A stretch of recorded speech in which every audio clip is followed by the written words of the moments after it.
Welcome back to the channel. This is Trendy Storm and you are watching first part of What If Naruto Hated Sakura after Sasuke Retrieval arc. If you enjoyed this video, please like, share and subscribe to this channel. Now wasting no more time, let's start the story. With his body covered in bandages, Naruto was in the hospital room reflecting on his promise to Sakura and the fact that he had failed to bring Sasuke back as promised. Shikamaru entered the room through the open door and took a seat next to him.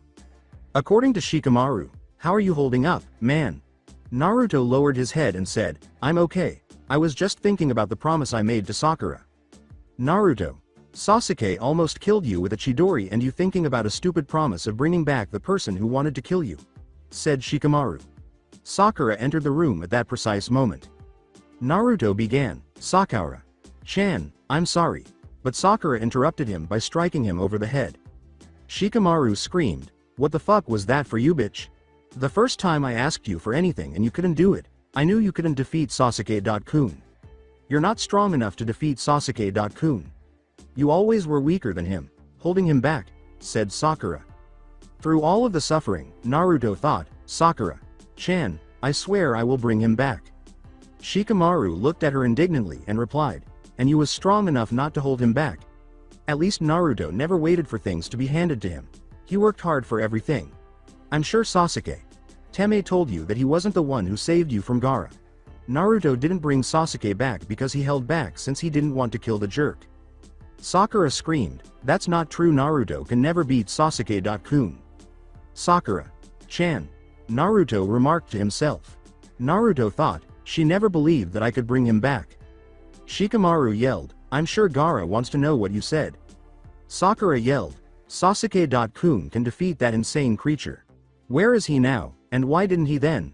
screamed Shikamaru. Sakura sobbed as she fled the room. Jiraiya saw Naruto's wound bleeding when she abruptly appeared by the window. Since he was unsure of what might have caused the wound to reopen, he turned to Shikamaru and demanded an explanation. Shikamaru began to cry after glancing at Jiraiya and Naruto. "Call for a nurse," Jiraiya screamed. Shimaru said, "Hi," before he summoned a nurse. After resealing the wound, the nurse left the room. Jiraiya calmed down and said, "Okay, what happened?" When he mentioned Sakura, Shikamaru venomously remarked, "That bitch Sakura hit him." With pain still present, Naruto said, "Don't call Sakura-chan a bitch." Jiraiya yelled, "Shut the fuck up, idiot." Naruto uttered, "What?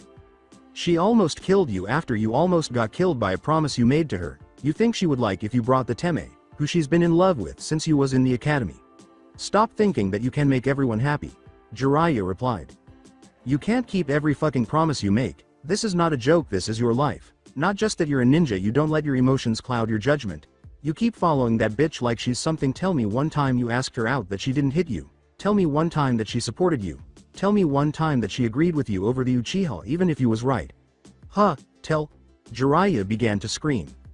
"Naruto, what I'm trying to say is that the Uchiha left on his own free will, just like Orochimaru. Teme did. I promised to bring him back too, but I gave up on that promise the moment he tried to kill me. Sasuke wants to kill his brother and he will do anything to do that. You must make a choice now, protecting your friends or devoting your life to follow around the Uchiha."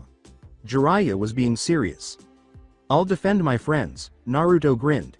With resolve in his eyes, Jiraiya declared, "Orochimaru will teach Sasuke all kinds of forbidden jutsus to make sure he's strong. I will make you stronger than him, but you be focused on your training. You was so blinded by your love for Sakura that you never saw that Hyuga princess following you," said Shikamaru with a grin. Shikamaru remarked, "You really are dense." Naruto asked in confusion, "What do you mean following me?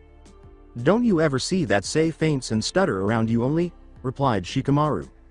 Jiraiya slapped Gaki on the back of his head and yelled, "She loves you, Gaki." Naruto shook his head in his hand and stammered, "What? S.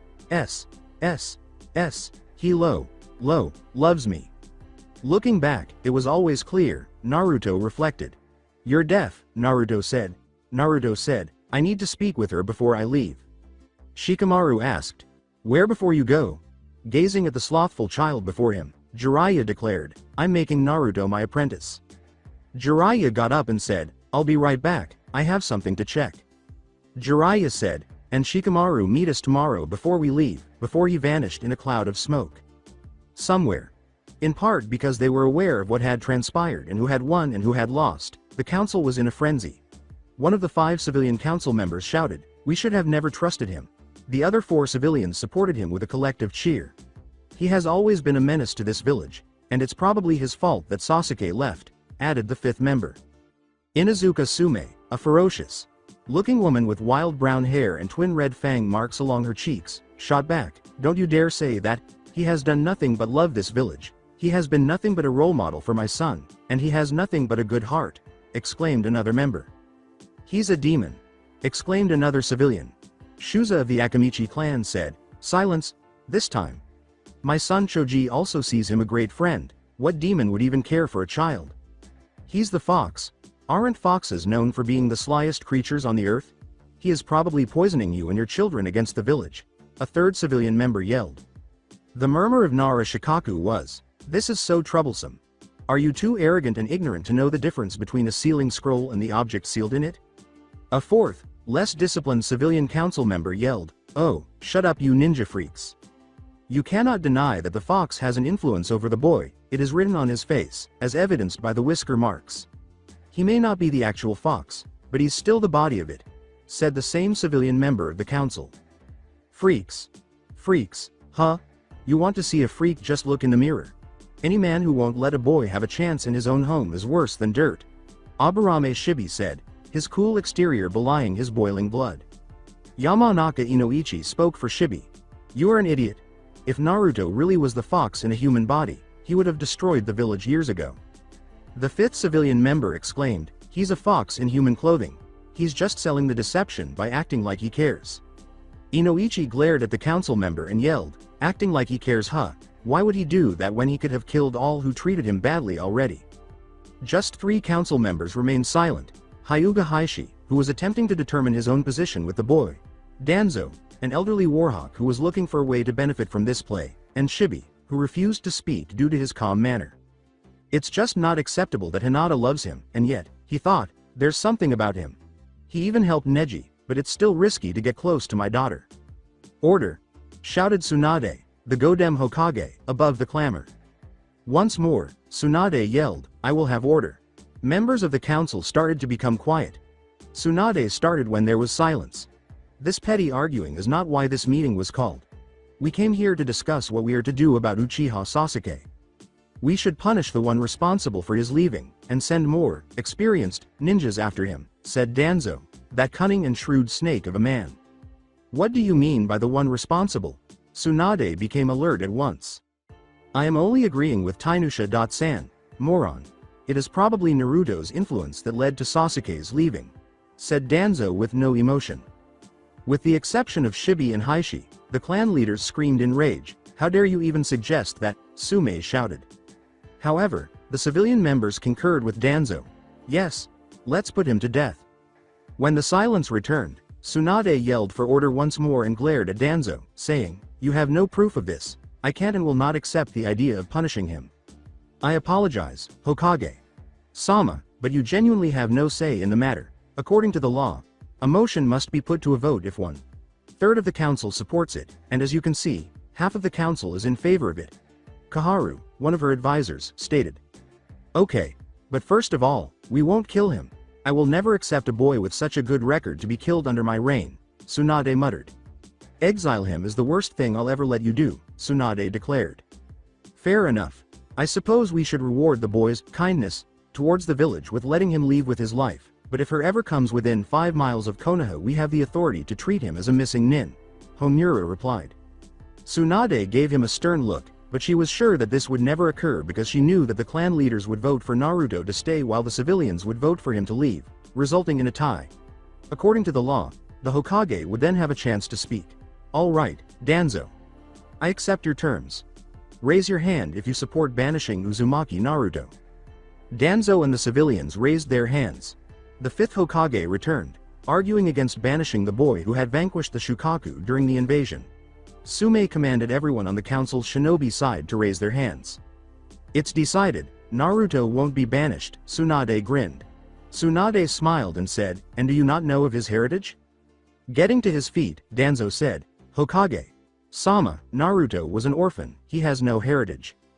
Tsunade smiled. This only proves to me that Sandaime didn't trust you at all, Danzo, because Naruto does have a heritage, and it is beyond that of anyone here. What, as a Uchiha, is Naruto?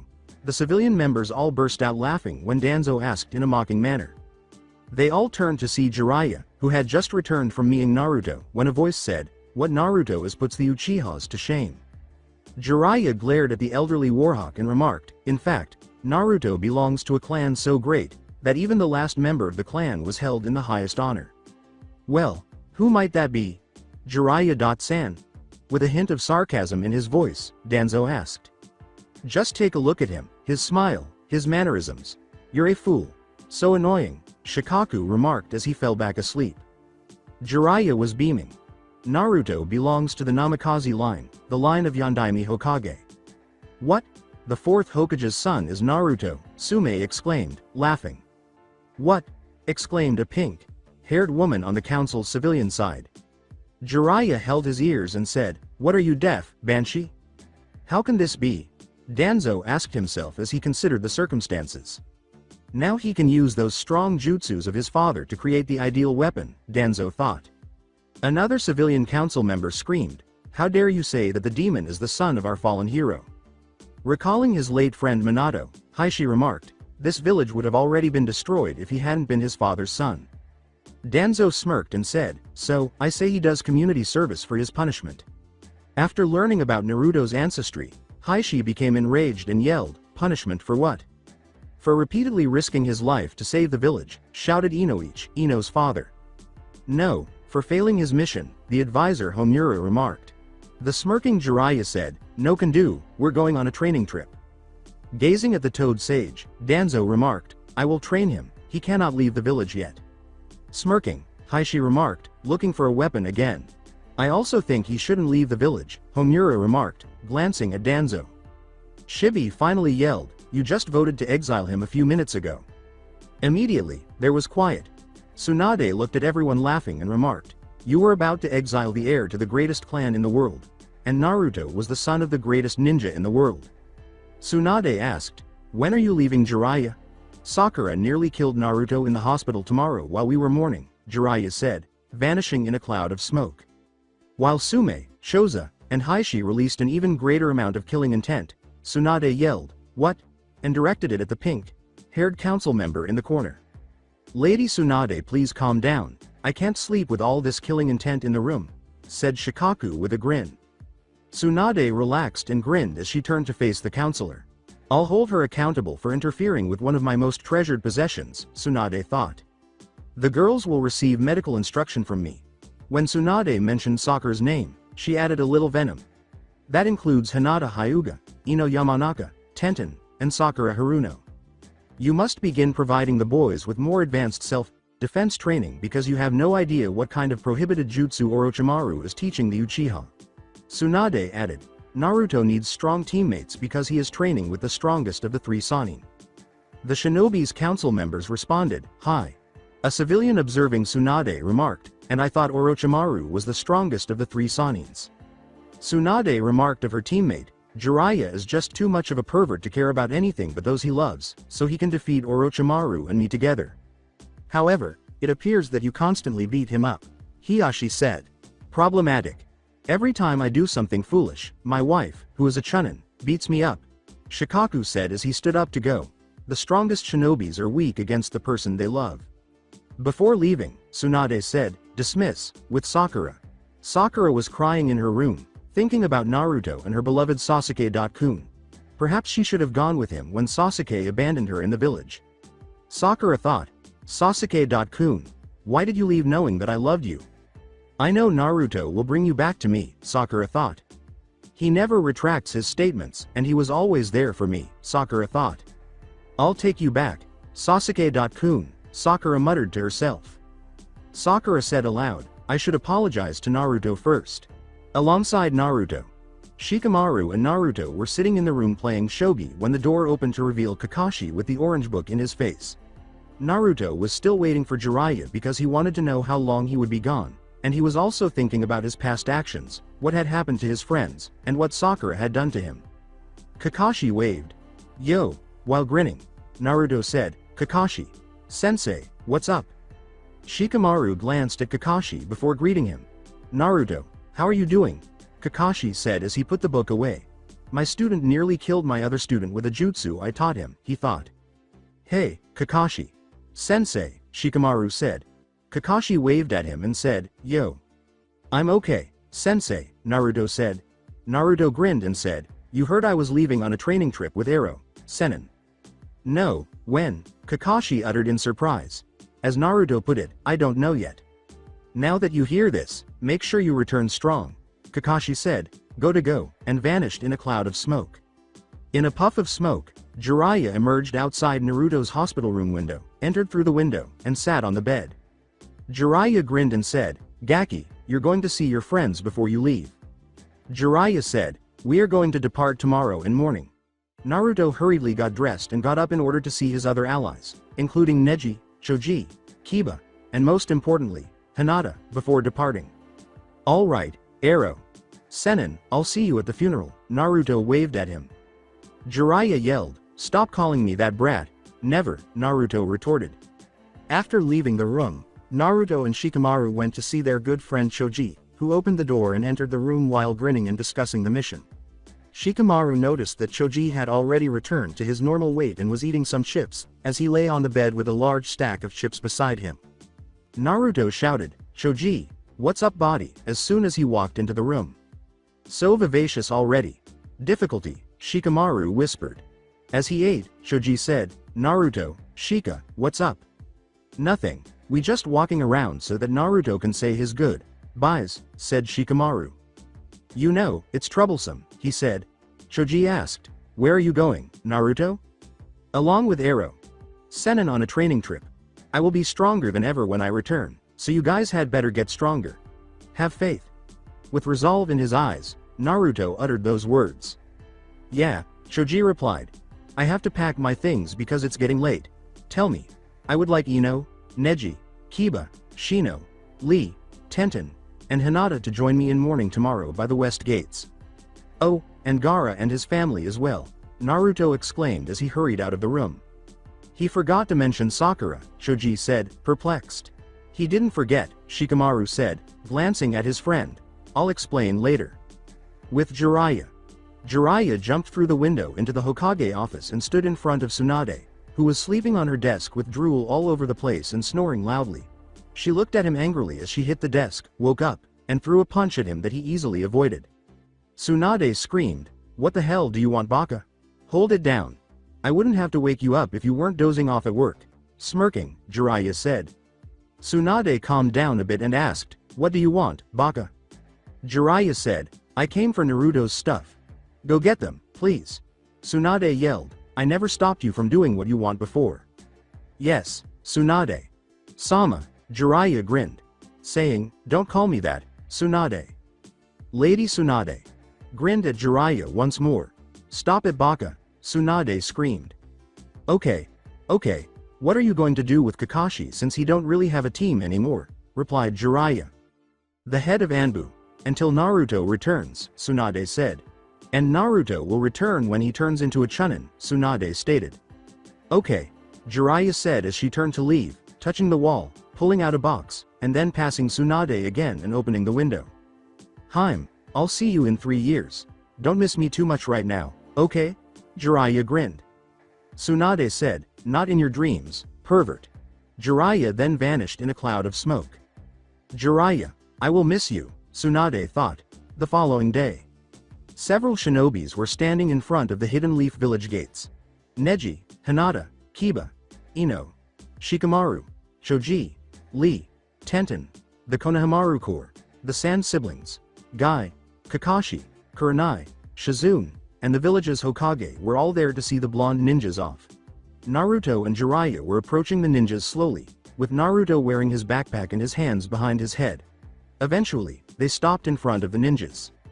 Naruto scratched the back of his head and said, Well, I think this is good. Bye for now, huh? With a look of resolve in his eyes, Naruto said, I know all of you will become strong while I'm not around, make sure you are. I truly apologize for disappointing you all during the mission. Neji, you will grow stronger if you are willing to work with others, as you did on that retrieval mission. Lee, I know you will become a true taijutsu master no matter what. Ino, you allowed that bastard to take up all of your time. Now that he is gone, you should take your training more seriously. Shikamaru, you are smart and strong, but you are too damn lazy, but that's what makes you right. Shikamaru is ensured to train by Choji. And Ino sustain them. As Naruto smiled and walked toward Hinata, she began to flush. Speech of a true leader, all the Jonins believed. Hinata. Chan, would you mind going on a date with me when I return? Naruto began whispering in Hinata's ear. Naruto-kun, Hinata said quietly. Naruto grinned and said, just make sure you're not taken when I come back, okay? Naruto-kun just asked me out, Hinata thought to herself. She kept bouncing around in her head as she said, and he called me Hinata-chan. That's Konohamaru.ni.san. Naruto said, make sure you train hard, okay? Oh, I got something to show you when I get back, Naruto replied. Yes, boss, Konohamaru yelled. Then, Naruto said, here I go. One day, I'll be strong enough to defend everyone. I'll be the Hokage. Kakashi approached Naruto and gave him a scroll while grinning. You were supposed to learn those from me. I apologize, he said as he turned to leave. With a smile, Naruto placed the S-roll in his pocket and said, thanks, Kakashi. Sensei. It's okay, Obito will still be proud of you. Alright, Chan looks after the village, Naruto said. Naruto said, see you all later. Naruto said, hey Gaara, let's go, Arrow. Sennin has to talk to you. Jiraiya and Gaara left the gates, with Temari, Kankuro, and Naruto following but unable to hear them. Jiraiya and Gaara. Okay, what I'm going to tell should stay between us only, Jiraiya replied. Gaara replied. The Jinchuriki are targeted by a group known as the Akatsuki. I'm not sure what they intend to do with them, but I do know that they are all S-class missing. Nins. I'm teaching Naruto how to take care of himself because they travel two at a time. Although you are quite skilled in the sand, you still need to improve, Jiraiya said. Gaara uttered. You really need to improve your speed because it's one of your many weaknesses. Don't get me wrong, Naruto is extremely slow. For that reason, I will create an all-around shinobi, with the exception of Genjutsu, as neither of us is skilled in it. In addition, you only use sand-style ninjutsu, and when you fight, I hear the demon constantly talking in your head, Jiraiya stated. After giving it some thought, Jiraiya declared, I have the ideal solution. I can help you out if you travel with me and the brat for 2 months, Jiraiya smirked. Alright, Gaara said. Gaara looked at his sister and said in a monotone, Temari, please let the council know that I will be returning in 2 months and that this is not a paid mission. As they left the area in the sunshine, the two said, okay. Jiraiya told Naruto, who was overjoyed by the news, Gaara will be traveling with us for 2 months, and we're going to the desert for your speed training. Yippee! Exclaimed Naruto as he leapt about. There was an unusual silence as the sand siblings, Jiraiya, and Naruto left the gates of Konoha. Naruto was lost in thought as he tried to understand what was expected of him. First, he was going to have grown strong enough to defeat an organization of S-class shinobi known as Akatsuki. Second, he was going to have grown strong enough to defeat Sasuke and save himself from himself. And third, he was going to have left the only home he had known for 3 years. All of these tasks could be too much for anyone, much less a 13-year-old boy. He kept thinking about what Jiraiya had said about Sakura and Orochimaru with Sasuke, and he knew that everything was true, even if he didn't want to accept that fact about his best friend and teammates. With Tsunade. With a heavy sigh, Tsunade poured another cup of sake, drank it all at once, and then slammed the cup back onto her desk in disgust. She got up to walk out onto her balcony and look out over the village in the setting sun, but all she could do was shake her head in frustration as she replayed the events of the day in her head. Tsunade turned around and returned to her desk, where she grabbed the sake bottle again and started pouring another cup of her most prized elixir when a voice sounded behind her, startling the blonde Hokage, the yellow-headed boy who had just left the village 3 years before. Tsunade grinned at Kakashi, who was standing in the office staring at her while making sure he didn't pull out the Icha book. Kakashi, since you currently don't have a team, I will make you head of the Anbu, replied Tsunade. As Kakashi put it, you mean head of the whole Anbu division? Yes, the only person above you will be me. That means you're my right-hand man, Tsunade remarked. And when Naruto comes back, Kakashi inquired, considering the circumstances. You'll be put back in Team 7 with a new member replacing Uchiha Sasuke, stated Tsunade. Kakashi asked, what will happen with Sakura? Tsunade remarked angrily, she nearly completed the job on Naruto at the hospital. You can't mean the following, Kakashi said, his eyes widening. Yes, she struck him, causing the wound to reopen. However, I will teach medical ninjutsu to all of the new kunoichis, Tsunade said. As he tossed Kakashi his old dog Anbu mask, Tsunade said, okay, you know what to do. Hello. Kakashi said, Hokage. Sama, grabbing the mask. With Sakura. Following Naruto's departure, everyone was chatting outside the hospital when Sakura approached and made her way to Naruto's room. Only Shikamaru and Choji were aware of what Sakura had done to Naruto. The others were unaware. Ino called out to her as she approached. Where are you going, forehead? Girl, replied Ino. Sakura declared, I'm going to visit Naruto in the hospital. Where the hell have you been? Naruto left the village with Jiraiya. Sama, replied Ino. Sakura screamed, what? Why didn't he tell me?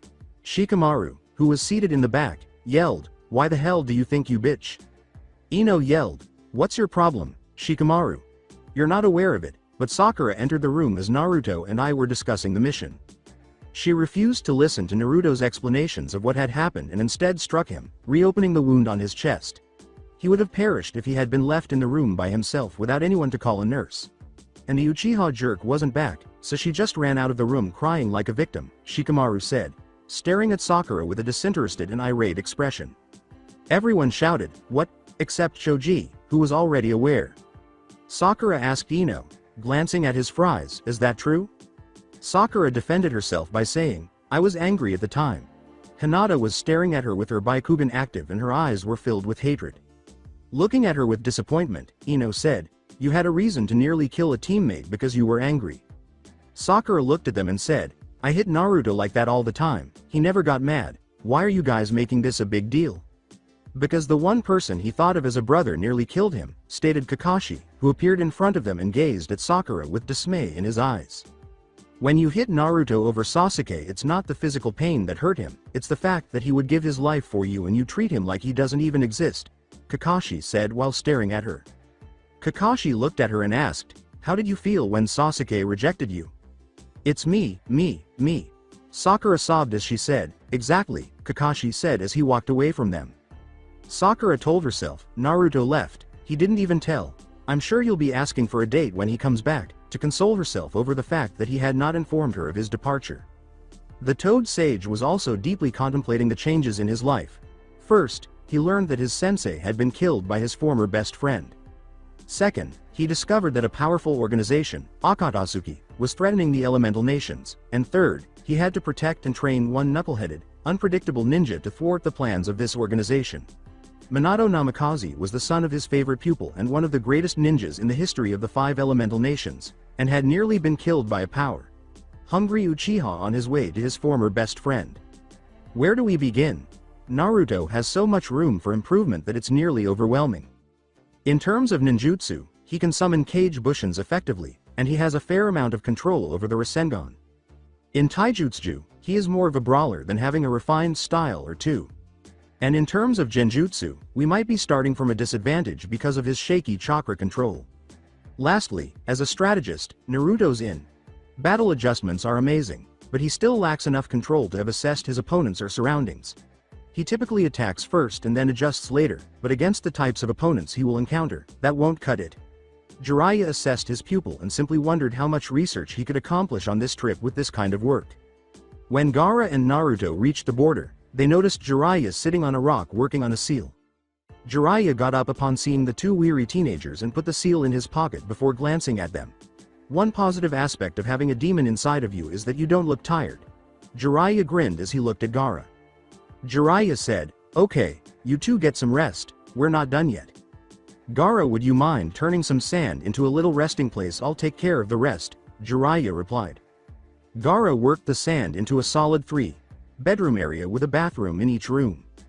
Jiraiya installed a seal in each room, and the small sand house was equipped with electricity. He proceeded to the bathroom and installed a seal that gave each bathroom a small sewage system. He then went behind the house and performed a few quick hand seals before saying, Doden. Doryu Juheki. Earth style. earth flow rampart, and a huge ridge appeared out of the ground. He then performed some more quick hand seals, and a waterfall was created behind the house. Jiraiya's serious tone attracted their attention. Naruto, Gaara, I want you to answer a question for me as honestly as you can. Please evaluate yourself as a warrior and let me know what needs improvement. Jiraiya stated this with seriousness. Well, Arrow Sennin, I think that my taijutsu is solid, but I am definitely not on the level of someone like Lee, Naruto said, placing a hand behind his head as he considered this question. I believe my genjutsu skills are terrible. Although I believe I have a few strong jutsus, I could always use more variety. He completed his analysis while he awaited his sensei's reply. Gaara paused for a moment before he began speaking. Well, I don't have any good taijutsu skill because I mostly use the sand in battle. I know only sand-based ninjutsu and I know a lot of them, so I'd say that my ninjutsu is okay. And finally, I don't have any speed because of the gourd and the fact that I don't do any speed training. I'd say I'm very slow. Jiraiya nodded. I agree with you, Naruto, and I think it's crucial for a great shinobi to honestly examine themselves in order to identify their weaknesses. Ninjas who are unable to see past their advantages only pay attention to their shortcomings. Naruto nodded, realizing that his sensei was correct. Remember that you break a chain at its weakest link, so improving your weaknesses makes you a stronger warrior. You too, Gaara, Jiraiya remarked, glancing at the boy. I think that you have learned some great techniques like Rasengan and shadow clones, but we definitely need to work on diversifying your techniques, Jiraiya said, pausing to find a rock near the path and sitting down. He gestured for Naruto to join him, indicating that he wanted Naruto to focus on what he was about to explain. I believe we should look into expanding your toolkit and making sure all of your techniques are fully developed. Knowing a lot of jutsu is insufficient if you are unable to use it creatively. We'll need to figure out how to improve your brawler style taijutsu so you can deal more damage without taking such a severe beating. Regarding your genjutsu, we must train you to be an expert at identifying and dispelling them, but I won't be naive enough to think you can cast them. Gaara, since I never seen you fight before, I'm going to take your word for it. You have a big sand-based jutsu arsenal, so we mostly going to work on your speed and taijutsu to make sure you don't rely on that sand so much in case you lose it one day, explained Jiraiya as he examined the child. As she walked toward the sand village, Jiraiya said, let's go buy some sleeping and some training equipment. The sand village is not far from here. In his typical emotionless manner, Gaara stated, I have some training equipment at my house, I'll get them. Jiraiya tossed him a storage scroll and said, that's great, here, seal them in this. Let's go, Gaki, Jiraiya said. While Gaara's body flickered to the cage tower, the three walked to Suna and reached the gates. The guard saw them with Gaara and allowed them entry. Jiraiya went to a store and purchased 3 complete bed sets, soap, vegetables, and rice, sealing them in a storage scroll. Naruto then grabbed about 100 cups of instant ramen, but Jiraiya stopped him in his tracks. The elderly Sannin asked, is that all you eat? Kind of, Naruto uttered. That stuff is preventing you from developing normally, so you can only take 20. That's why you're your comrades' shorties, Jiraiya smirked. After paying for the 80 ramen cups, Naruto sealed the remaining ones in the storage scroll and left the store to find Gaara waiting for them at the village entrance. Naruto scowled at Jiraiya, who was carrying only 20 instant ramen cups. Jiraiya gave him a smile and they all returned to their small house to begin serious training. Gaara unpacked everything he had in the sealing scrolls and placed it on the ground, bringing 2 sets of training weights, a few weapons, and 2 jutsu scrolls. Okay. Gaara, take off the gourd and put it on the ground, Jiraiya replied. Why, Arrow Sennin, Gaara said absently. Don't call me that, Jiraiya angrily yelled. Gaara remarked, that's what Naruto calls you. Jiraiya glared at Naruto and said, what, Gaki, this is all your fault.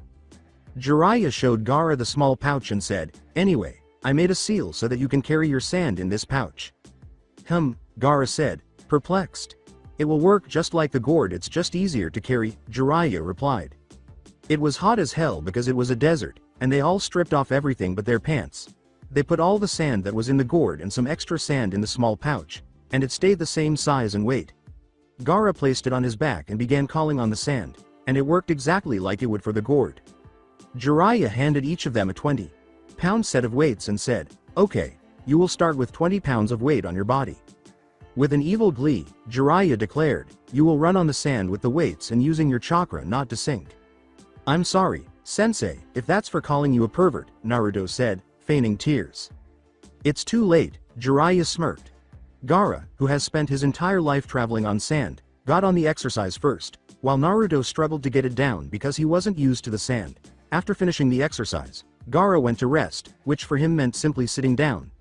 Naruto tried again, but this time he started running, but the problem was that it was already getting dark when he got it. Jiraiya said, "Let's call it a day." Naruto swiftly made a cross with his fingers, said, and produced 5 shadow clones. Naruto addressed the clones, saying, "Okay, guys, you know what to do." Before they began to run on the sand, the clones all said, "Hi." While the clones ran on the sand, Naruto went inside to take a shower. After finishing, he went to bed so he could be ready for the next day. Jiraiya woke up in the middle of the night to work out when he noticed Gaara sitting outside, simply staring at the moon. "Why are you not sleeping?" Jiraiya asked. "If I sleep, the demon inside will take over my body," stated Gaara. "Let me see the seal," Jiraiya said, and Gaara showed it to him. Jiraiya then examined the seal to determine how he could repair it. "I'll redo your seal tomorrow, so get ready." Smiling, Jiraiya said. "Indeed. So I'll be able to sleep at last?" Gaara inquired. "Yes," Jiraiya replied. Gaara said, "Thank you, Jiraiya-sama." Jiraiya said to himself, "Minato, I'm sorry. Naruto, I'm sorry that I wasn't there for you in the first few years of your life. I promise I will make up for it. I swear to be here for you whenever you need me," Jiraiya thought once more. "I swear." Jiraiya then proceeded with his strange exercise regimen, performing 1,000 push-ups, 1,000 sit-ups, and a lap around the desert before falling back asleep. The following day.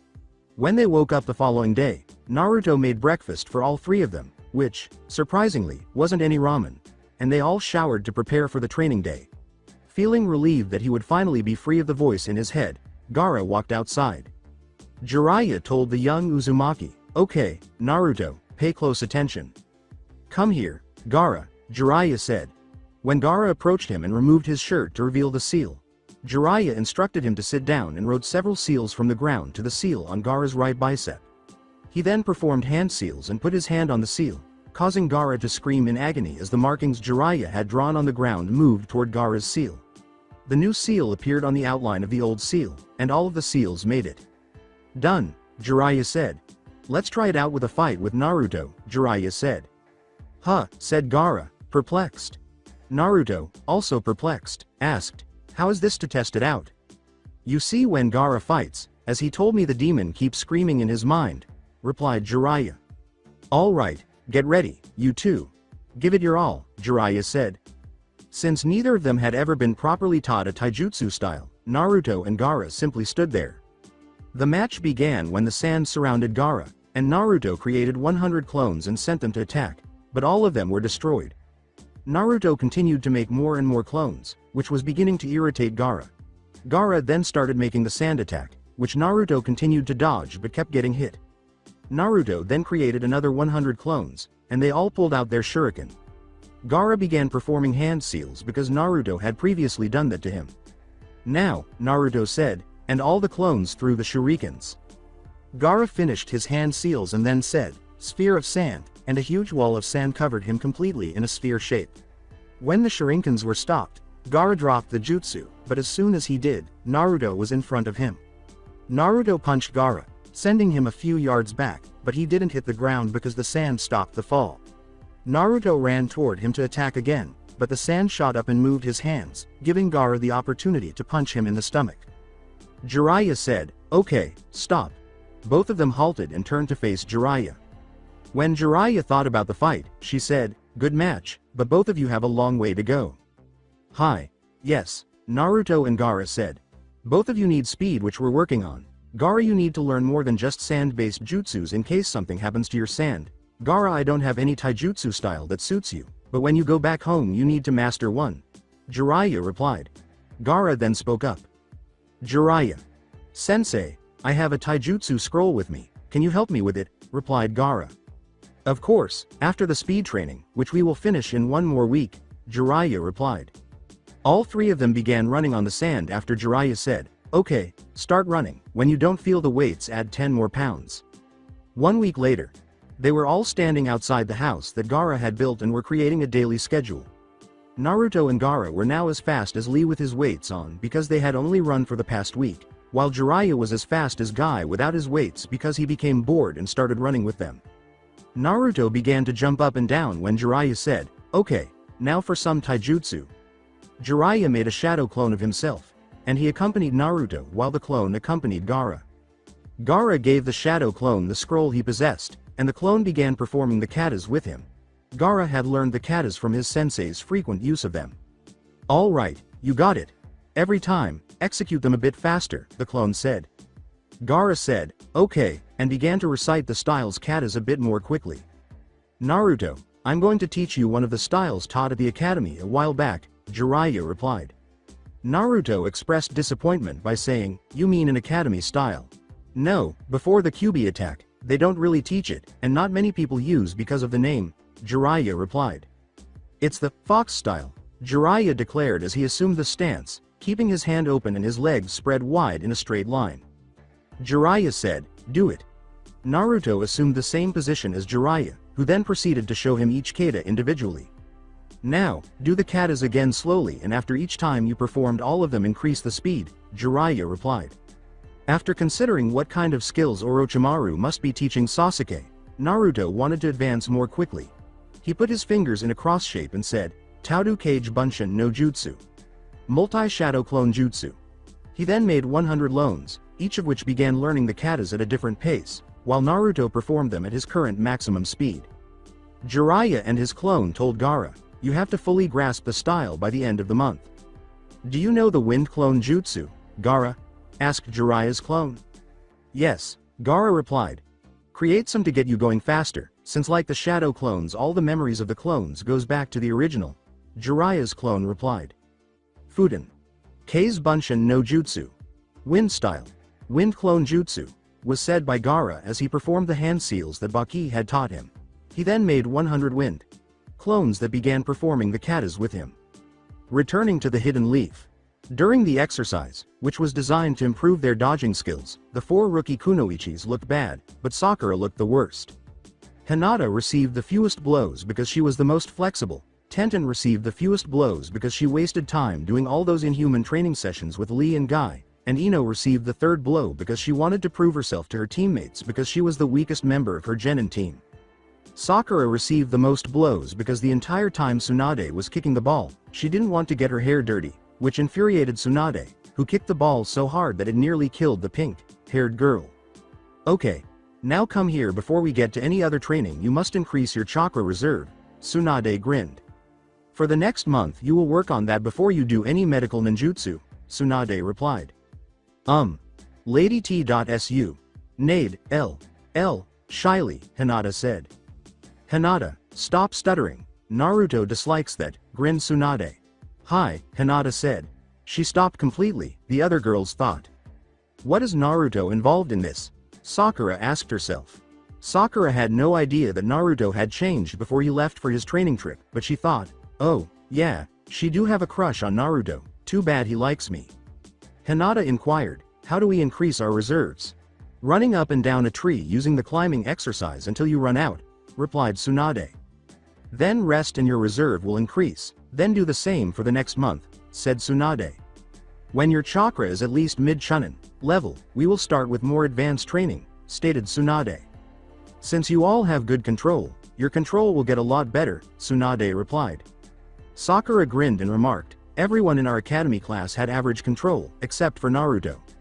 As Sakura began to shake and Ino began to laugh while holding her stomach, Tsunade said, "You know why?"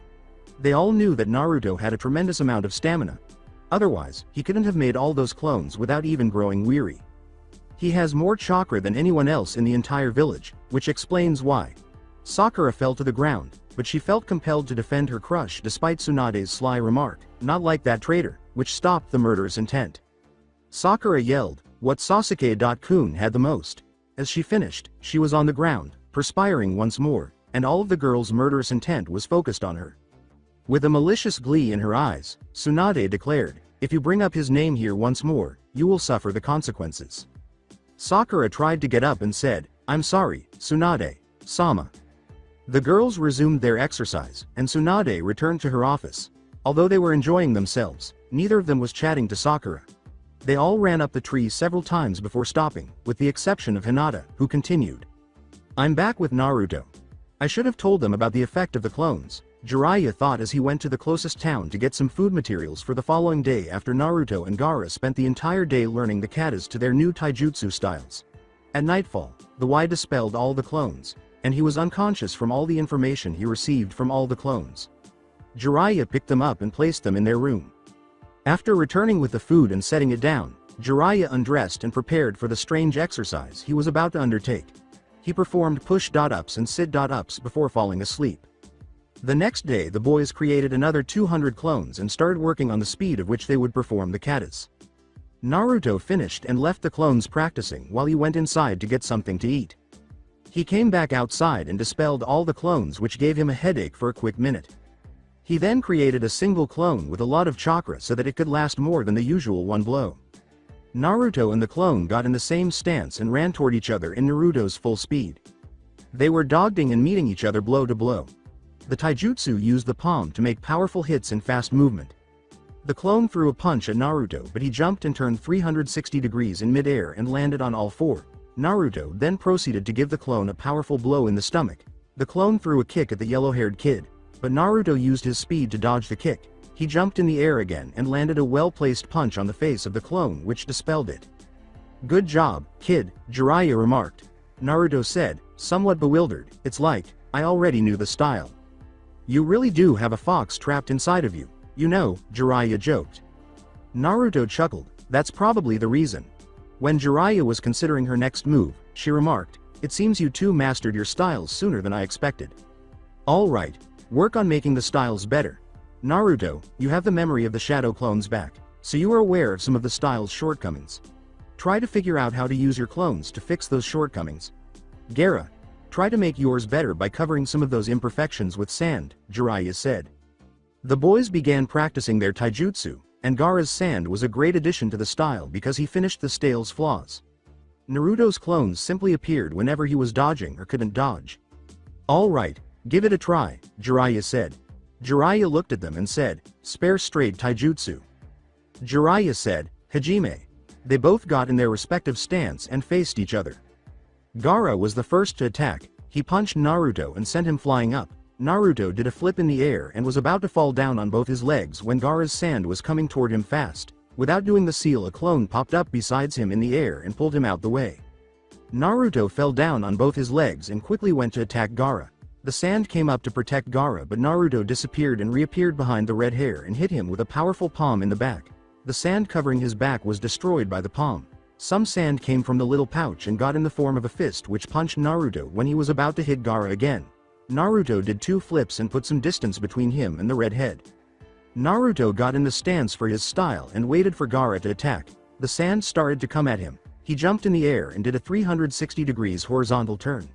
When Akamaru uses that dynamic marking thing, then fell to the ground on all four. He used the momentum to disappear, then reappear in front of Gaara.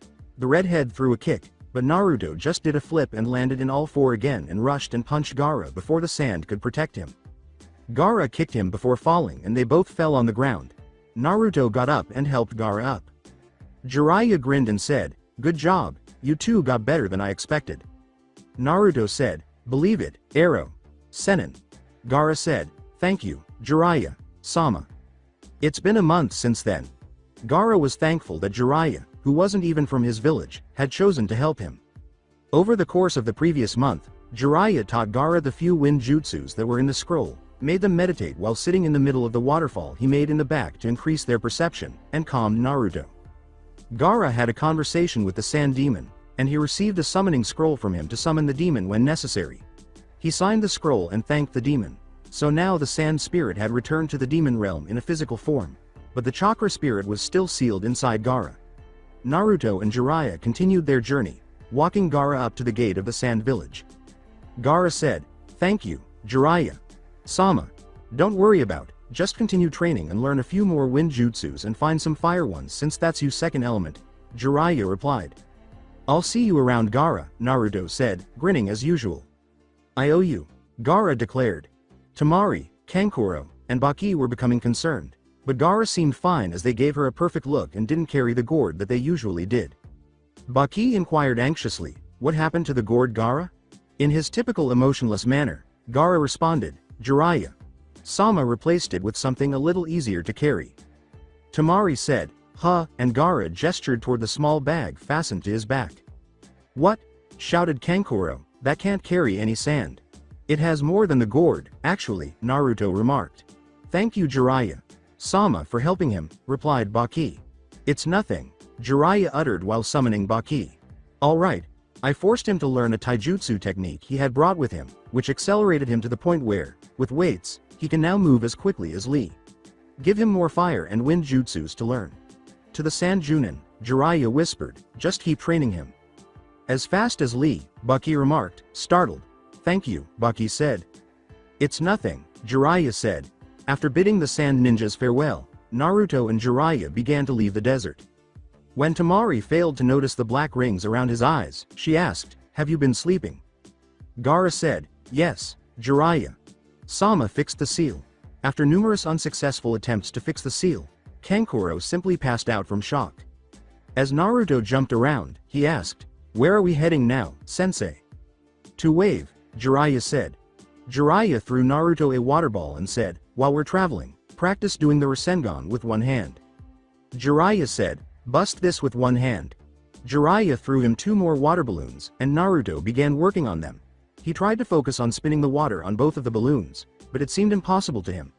Naruto was surprised to break the water balloon on his first attempt because he remembered what to do. Try to do it on the hand that you're not used to do it in yet, Jiraiya replied.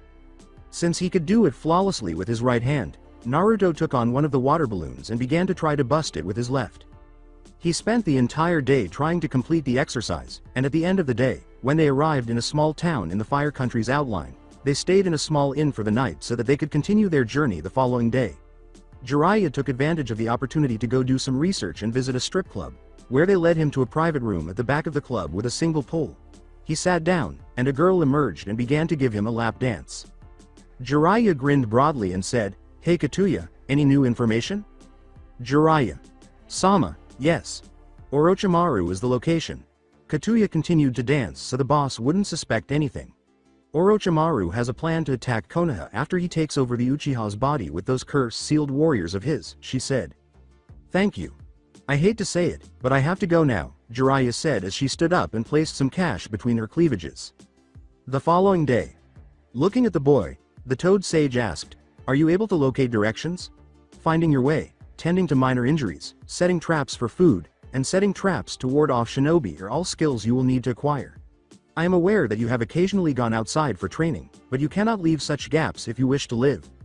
After practicing that night in the Land of Waves, Naruto passed out, and he remembered how fortunate he was that Haku had not attempted to kill him.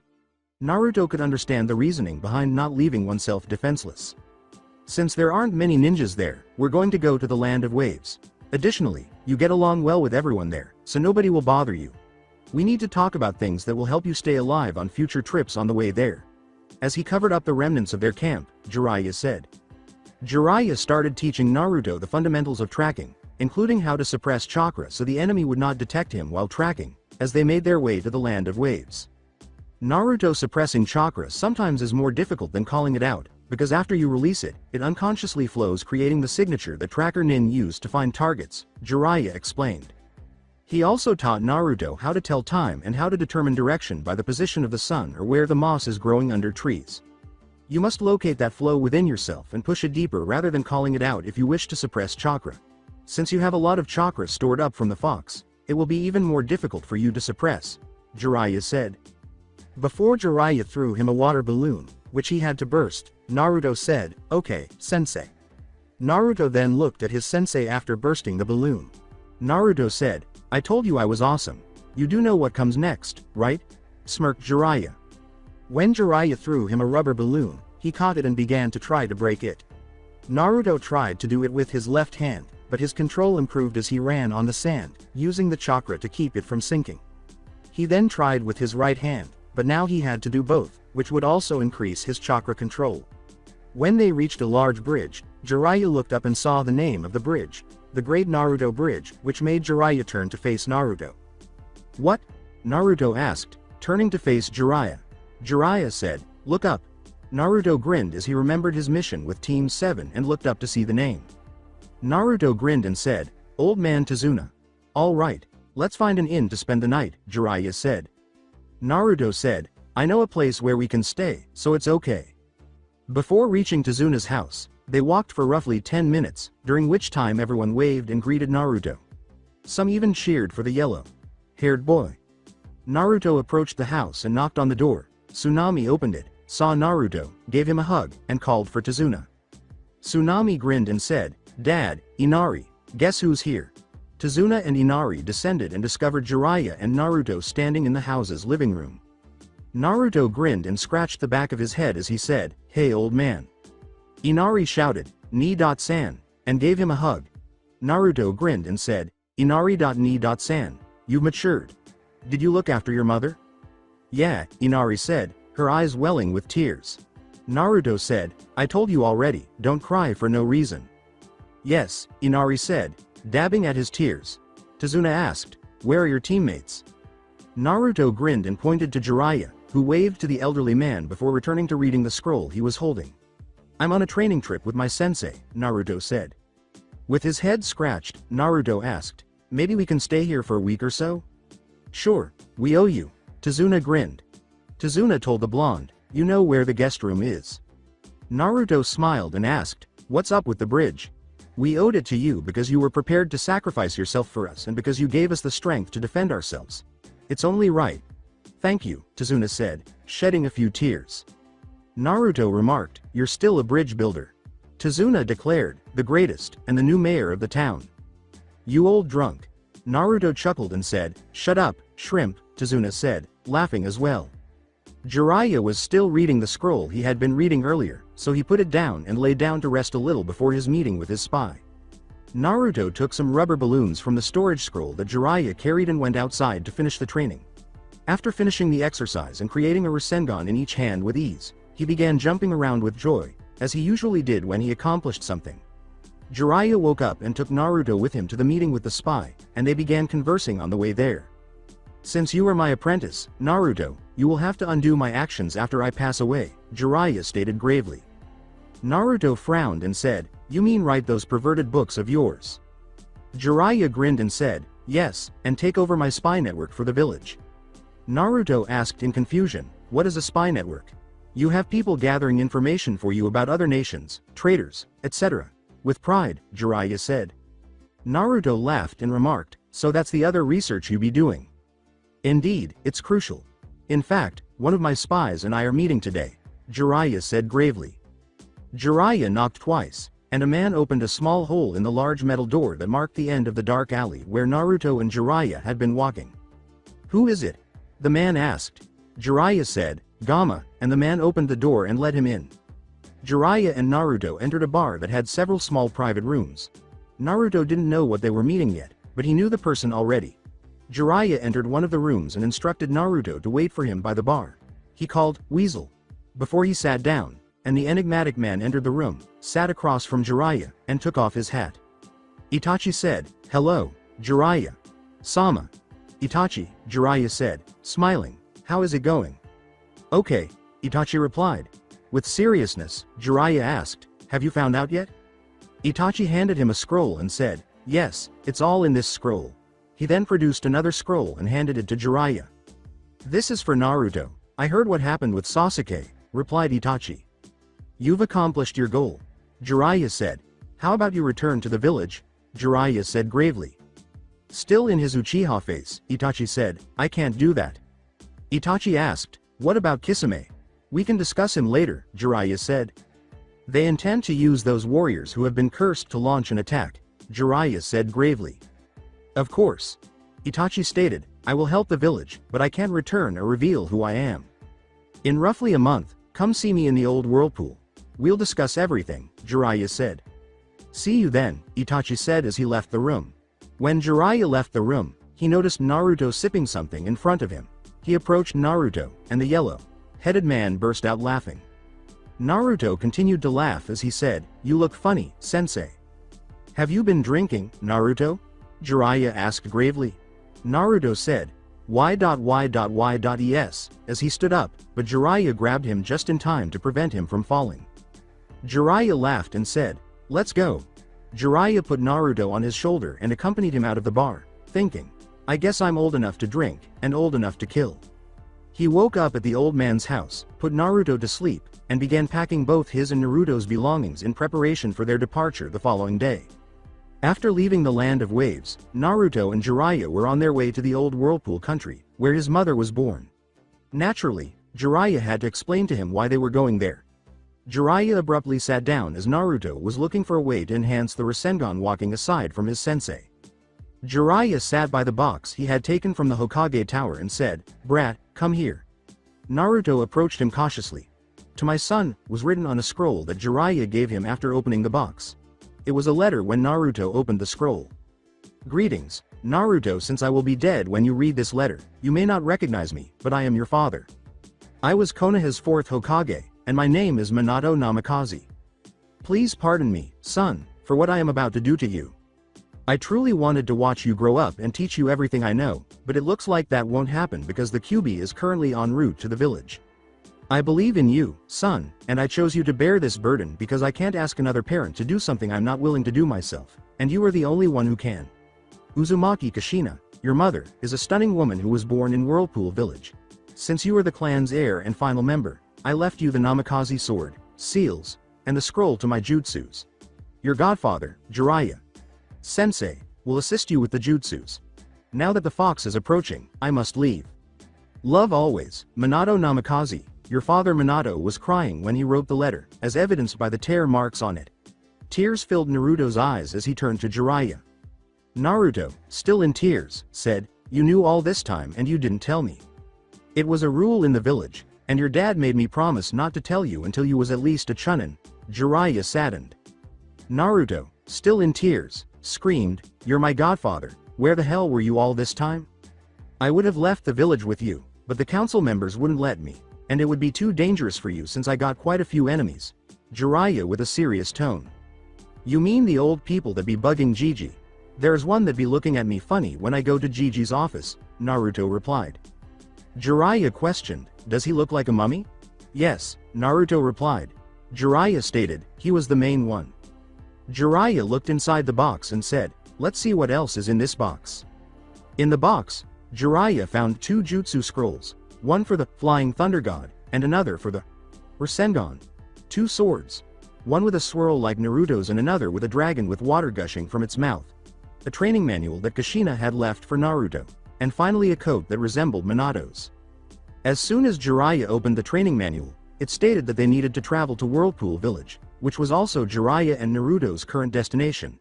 It also included instructions on how to get there. Within the Whirlpool. When Naruto and Jiraiya eventually arrived at the Whirlpool, Jiraiya proceeded to the Whirlpool that was located within the village's outline by following the instructions written by Kushina on the scroll. The Whirlpool was somewhat large and contained a strong current. As she read the first section of the training manual, Jiraiya remarked, "This says that one must walk on the Whirlpool. No point in getting our clothes wet." Together, he and Naruto stripped down to their shorts. Both of them entered the Whirlpool, but as soon as they stepped onto it, the current swept them away. After swimming out of the Whirlpool, Jiraiya looked at the scroll once more. Jiraiya read aloud, "Must use more chakra than with the water walking exercise." After they accomplished this, they were able to stand on it. They then began to walk, and when Naruto lost control of his chakra, the current pulled him out of the Whirlpool. Jiraiya, on the other hand, was walking on the Whirlpool, but slowly because he hadn't fully understood the exercise yet. Jiraiya spoke loudly enough for the yellowhead to hear, "Naruto, you need to use a bit more than the chakra needed for the water walking." Naruto entered the Whirlpool, walking at his sensei's pace. As Jiraiya became more accustomed to the exercise, he chose to walk at his typical pace. Naruto followed suit, and the two of them began to circle the entire Whirlpool. Jiraiya began slowly at first, then accelerated whenever he felt comfortable doing so until he and his pupil could run on the Whirlpool. Once they were able to run on the Whirlpool, they exited it. Jiraiya pulled a scroll out of the box and said, "Okay, brat, this month we will continue to work on your speed, then we will work on your taijutsu." Jiraiya put his clothes back on and said, "Now increase the weights and run around for 10 laps. Naruto asked, putting his pants back on, "How much do I put on?" Jiraiya remarked, "Do double what you had last time." Naruto yelled, "Okay, I'll be done in no time, believe it." As Naruto began running the laps, Jiraiya went over the training manual again and discovered that it was meant to improve one's chakra reserve and control. She also learned that running on it would make you faster because the current would be trying to hold you back. Since he ran the outline of half the island, Naruto completed the laps late at night. Jiraiya had already made a camp and built a fire to cook. After finishing, Naruto collapsed on the ground in front of the tent because he was unable to even stand. He went to the river to take a bath after Jiraiya picked him up and gave him some of the food he had prepared for them. Tomorrow. To prepare for the training day, they stretched after waking up. Since his weights were still on, Naruto removed his top but left his pants on. Jiraiya instructed him to run laps around the whirlpool until he was unable to run any more after they both boarded it. They both stopped running after 4 hours and climbed out of the whirlpool to eat. Jiraiya wrote some porn during their long break after eating, and Naruto examined the swords his parents had left him. Then Jiraiya handed him a scroll that read, "To Naruto," which she had taken out of the box. Jiraiya said, "It's a blood seal. Apply some blood to the seal." Naruto began reading the scroll after opening it. Jiraiya said, "Create as many clones as you can. Taju Kage Bunshin no Jutsu. Multi-shadow clone jutsu," was said by Naruto, who then made 1,000 clones in the clearing they were in while putting his finger in the cross shape. Jiraiya, who was reviewing the katas, said, "Divide them, do just like you did learning the fox style." "Hi. Arrow. Senin," said Naruto, who was practicing the katas with Jiraiya so he could see his mistakes. "Naruto, this style is a combination of your dad's style and your mom's. It requires fast movements, and you block an attack with a kick or a punch so you're always on the offensive, even when on the defensive," said Jiraiya, still doing the katas.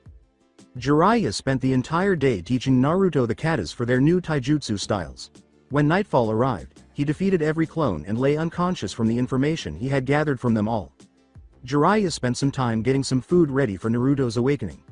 Too many clones, Jiraiya thought.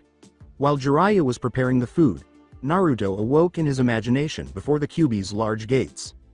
"My jailer decided to pay me a little visit, huh?" replied Kyuubi. Naruto asked, "What am I doing here?" "This is what's on your mind," Kyuubi said. "Why did you hold back in the fight with the Uchiha?" said Kyuubi. Naruto screamed at the large fox, "Because he's my friend. I didn't want to kill him." Friend, the fox laughed. "He would have killed you with that Chidori of his," said the fox. Naruto uttered. He was going to respond to the fox, but he was at a loss for words. "That's what I thought. I will not have you losing to the Uchiha anymore, brat," yelled the fox. "But when I fought him he predicted all my moves," said Naruto. The fox said, "That's because you were too slow. The Uchiha copied that thick eyebrow kid's speed, so I will block your mind till only you can access it," said the fox. With confusion, Naruto asked, "How does that help me?" "The Uchihas can predict someone's movement by reading their minds using the Sharingan," said the fox. "So, they can't copy my moves or predict my movement if they can't enter my mind," Naruto said with joy. The fox laughed and said, "Exactly, but you're still an idiot." Naruto yelled, "Shut up, you big furball. What the fuck did you just call me, you puny human? When I come out this fucking seal, you will be the first one to die, the first fucking one," said the fox. As Naruto returned to reality, he said, "Take care, furball."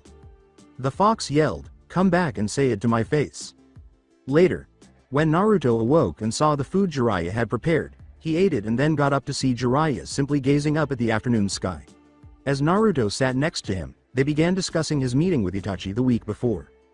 "Who was you meeting with? Since I'm your apprentice, I think you should tell me," said Naruto, smiling. "Itachi Uchiha," Jiraiya stated gravely. Naruto yelled at his sensei, "What? Itachi is a traitor." Jiraiya looked at the blonde gravely and said, "No, Gaki, don't talk about things you don't know. Itachi isn't the traitor, Sasuke is." Naruto, still furious, screamed, "How the hell is that? He killed his whole clan." Jiraiya yelled back at the boy, "Just because you heard Sasuke say that doesn't mean it's true, he did it for a reason. Itachi didn't want to do it, we just came out of the war with Iwa. The Kyuubi attack, everyone just wanted a little peace. The Uchihas were planning a coup to take over the leaf. Your dad tried talking to them, but then he died. The old man wanted to talk to them, but his advisors gave Itachi a mission to kill his clan to stop it. He begged for Sasuke's life and they told him he could leave him alive, They let him leave the village without sending hunter nins after him. That's when he became my spy. Jiraiya saddened. Naruto sobbed. You mean he killed his entire family for the sake of the village?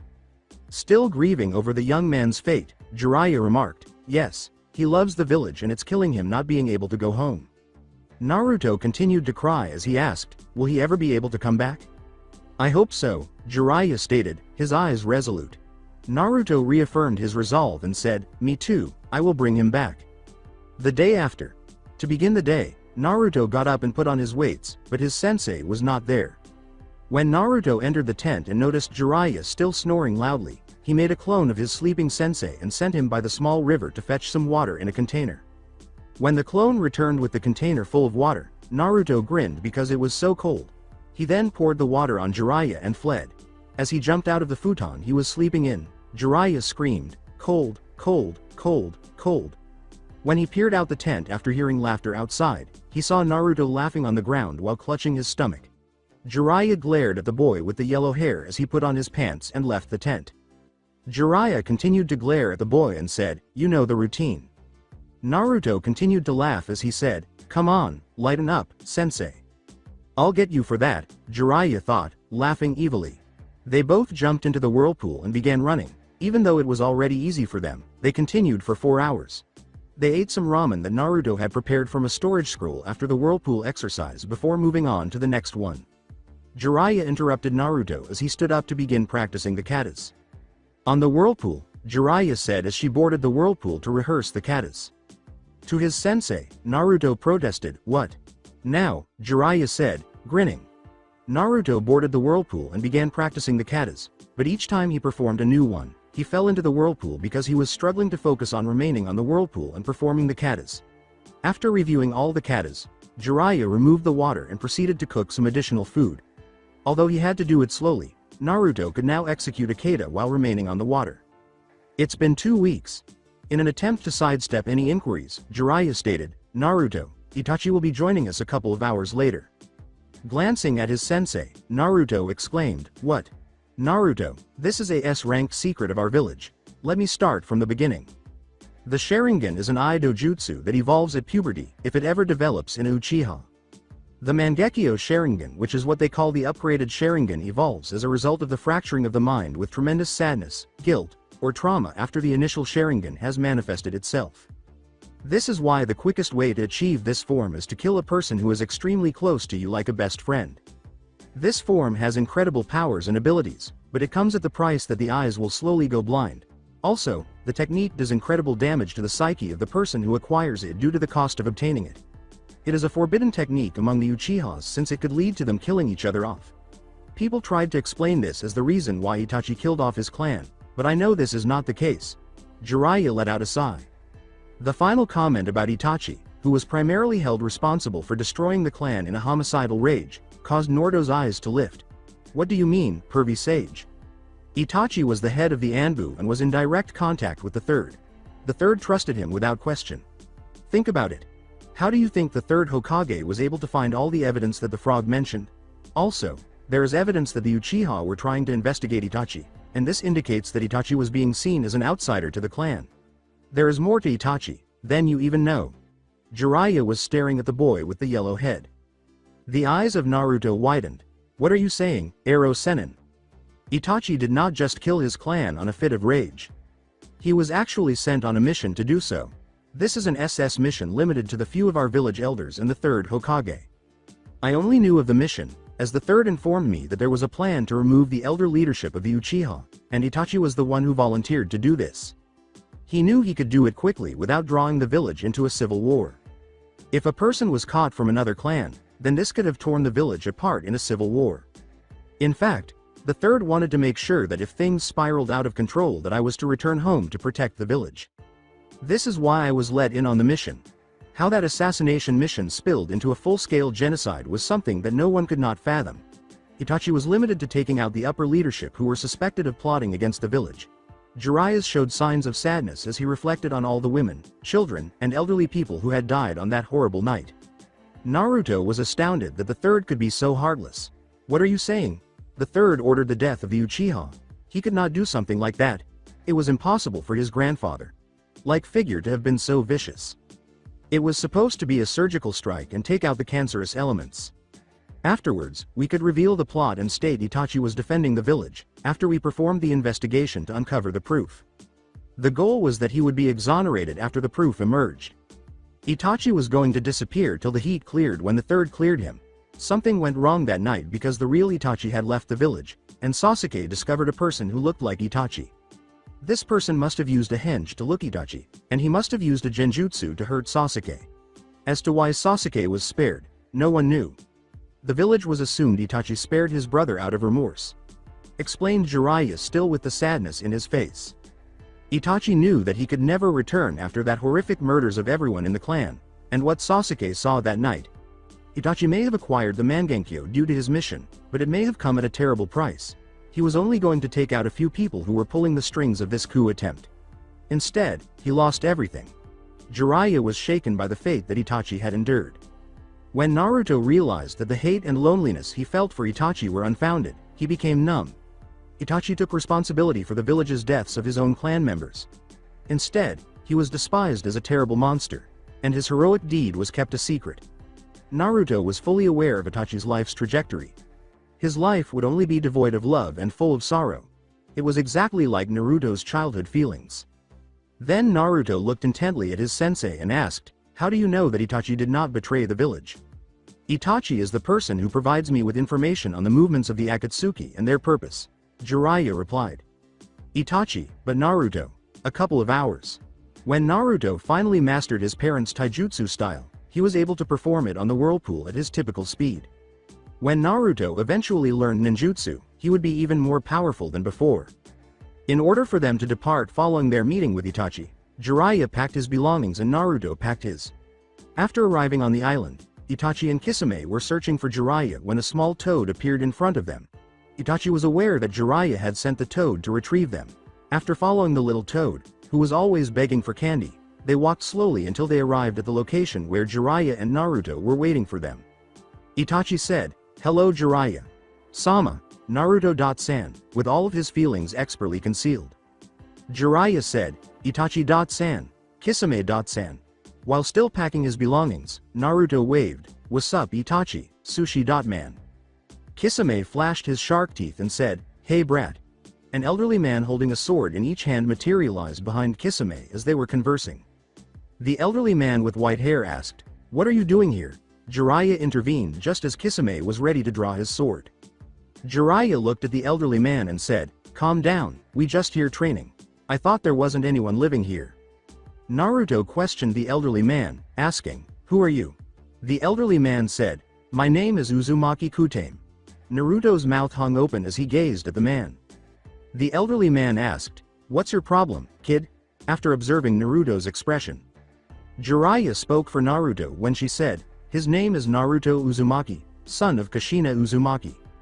Itachi smiled briefly before saying, "You're Kushina, sensei's son." "Did you say Kushina?" Kutame asked, grinning. "Yes," Jiraiya said, "you know her?" Kutame laughed and said, "You know her, that's my daughter." Naruto broke down in tears. Naruto sobbed, "I'm sorry, but she died giving birth to me." "What are you crying for, kid? You finally met your family." Kutame continued to laugh. "You don't want anyone to see you out here, so let's go inside," Kutame said, putting his sword away. Surprised, Jiraiya remarked, "I thought the village was destroyed during the Great Shinobi War. Only some of the warriors, the rest of us stayed here and the place is hidden by a powerful genjutsu, so if you don't know the entrance, you'll just go in a circle around the village," said Kutame. After following Kutame into the village, Naruto, Jiraiya, Itachi, and Kisame noticed that there weren't many people there. 7 young boys about Konohamaru's age were present, along with 3 girls of the same age. 3 of the girls were about 18, Kunin, Kyoki, and Shinin, and 1 was about 29 years old, Kutai. Kenji and Shina, Kituzan and Mai, and Kenli and Jira were the 3 men standing with a girl in the far corner, while Kenzu, Jiron, and Ukano were the 3 men standing by themselves. A black-haired girl wearing civilian clothes smiled at Itachi, and he returned the smile. 2 elderly men stood alongside 2 elderly women, while 1 elderly woman sat by herself. An elderly woman sitting by herself said, "Kutame. Sama, who are these strangers that you bring here?" Kutame pointed to each of them and said, "This is Naruto Uzumaki, Jiraiya of the Sannin, Itachi Uchiha, and Kisame Hoshigaki." The elderly woman asked, "Did you say Uzumaki?"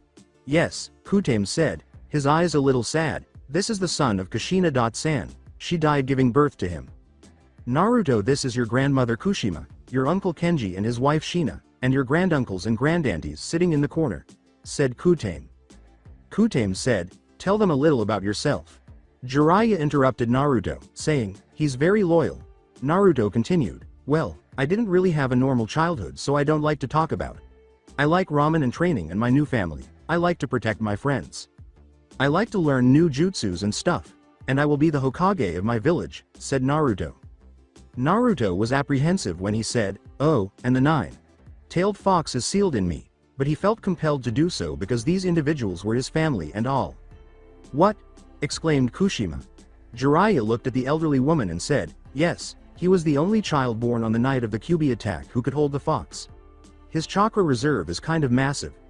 Naruto was shocked when she approached him and gave him a hug. "All right, on another topic. What are you doing out here?" Kushima said, giving Naruto a hug. Jiraiya scratched the back of his head and remarked, "Kushina-san left Naruto a training guide, and for one of the chakra control exercises we needed a whirlpool, so we ended up here." Jiraiya scratched the back of his head once more and said, "He finished the training guide and we were about to start sword training, but I don't really know how to fight with a sword, and these two didn't come yet." Kutame grinned and said, "I will teach the boy, and you can learn with him." Somewhere, Sasuke was making his way to the training ground with Orochimaru and Kabuto in a dimly lit hallway. Orochimaru intended to force Sasuke to improve the speed he had imitated from Rock Lee during their battle. When they reached the training area, they came to a halt. The Teme pointed at Kabuto, and Sasuke glanced at Orochimaru. Kabuto adopted an unidentified fighting style, while Sasuke adopted his clan fighting style. Before Sasuke could dodge, Kabuto struck him in the stomach as he charged at full speed. After being flung a few yards back, Sasuke stood up and formed his stance, running toward Kabuto this time. However, Kabuto appeared behind him before he could attack, kicked him, and he was able to flip before landing on his legs. Orochimaru smirked and taunted him, saying, "You have to get faster than this to defeat Itachi." Sasuke replied. Before he could leap away from the Uchiha, Kabuto launched another attack, but this time Sasuke blocked it and punched him in the stomach. Sasuke suddenly materialized behind him and was about to kick him, but he blocked the attack and punched Sasuke in the face instead. "The weaker Kabuto makes him look, the more he'll let that power take over him," Orochimaru said with a menacing grin. The curse mark glowed once as Sasuke performed some hand seals before saying, "Kaden, Gukaku no Jutsu. Fire Style, Grand Fireball Jutsu," and he released the Uchiha's main jutsu at Kabuto. He then said, "Kaden, Housenka no Jutsu. Fire Style, Mythical Fire Phoenix Jutsu," and he shot several bursts of fire out of his mouth, but Kabuto avoided them all. Before sinking into the ground to avoid the attack, Kabuto thought, "Shish. T." Orochimaru said, "That's enough, Kabuto. Go prepare the medication. Get some shinobi ready to go to the former Whirlpool village to see if there is some of them there to make Sasuke-kun a sword. If you find any and they don't want to do it, kill them." Orochimaru was licking his lips. He gave Kabuto a map, and Kabuto took it and went off. Orochimaru licked his lips once more and said, "Now, Sasuke, let's get some real training done." Sasuke said. Orochimaru handed him some weight seals and said, "Now, speed comes first. Put these seals on." Sasuke said, placing a seal on his chest, one in each hand, and one on each leg. "Flow some chakra into them to activate, then say the weight you want," Orochimaru replied. After examining the map and determining the location of the whirlpool, Kabuto and 50 sound ninjas began their journey toward the land of water. Kabuto selected all 50 of the sound ninjas for the mission from among the Junin. In the company of Jiraiya and Naruto. While 10 clones were training in water elements with Kushima, 10 clones were learning another taijutsu style from Kenji, and 10 clones were working on another taijutsu style from Kiduzan, Kenji's brother. Naruto and Jiraiya were training in Kenjutsu with Kutame. In order to swap out their Akatsuki garments for some Enbu ones Jiraiya had in a storage scroll, Itachi and Kisame were in the house. Jiraiya and the real Naruto were practicing Kenjutsu with dummy swords. Naruto, perspiring, questioned, "Why are we using fake swords?" Because you don't know how to use a sword yet, and if you train with a real sword you might cut yourself, said Kutame. Jiraiya struck Naruto over the head just as he opened his mouth to continue. Gaki, shut up! Jiraiya yelled. They began by going through the styles katas slowly before gradually picking up the pace. Jiraiya and Naruto grasped it quickly, and they continued to accelerate until they reached their top speed. They went inside to grab a bite to eat after finishing the katas. Itachi and Kisame were merely attempting to remove their rings, which were refusing to come off, when they entered the house. A minute later, Kutame entered and observed their unsuccessful attempts to remove the rings. Kisame screamed, "These fucking rings won't come off." Kutame pulled out his sword and said, "Hold up." Kisame put his other hand over his finger and yelled, "What the hell do you think you're doing?" Kutame grinned and said, "Cutting the finger off." "What?" Kisame exclaimed. Kutame laughed and remarked, "I'm just playing with you, kid." After performing a few hand seals, he covered the finger with his hand and uttered the word, "Release," which caused the ring to come off. He approached Itachi and performed the same action, causing his ring to fall off as well. Kisame and Itachi went outside to explore their new attire. Itachi was dressed in his old Anbu outfit, which included a long black coat similar to the Akatsuki's but without any clouds.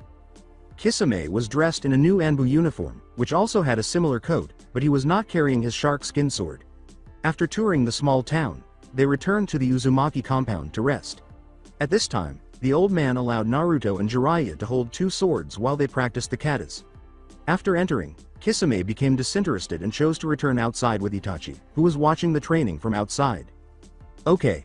Naruto settled down. "As you can, most of us here are old and about to die soon. The island is also going to be bad for a few years because a tsunami is coming in the next 3 years. When you're leaving you need to come back here because Kenji and his wife will be going back to the Hidden Leaf Village with the younger one.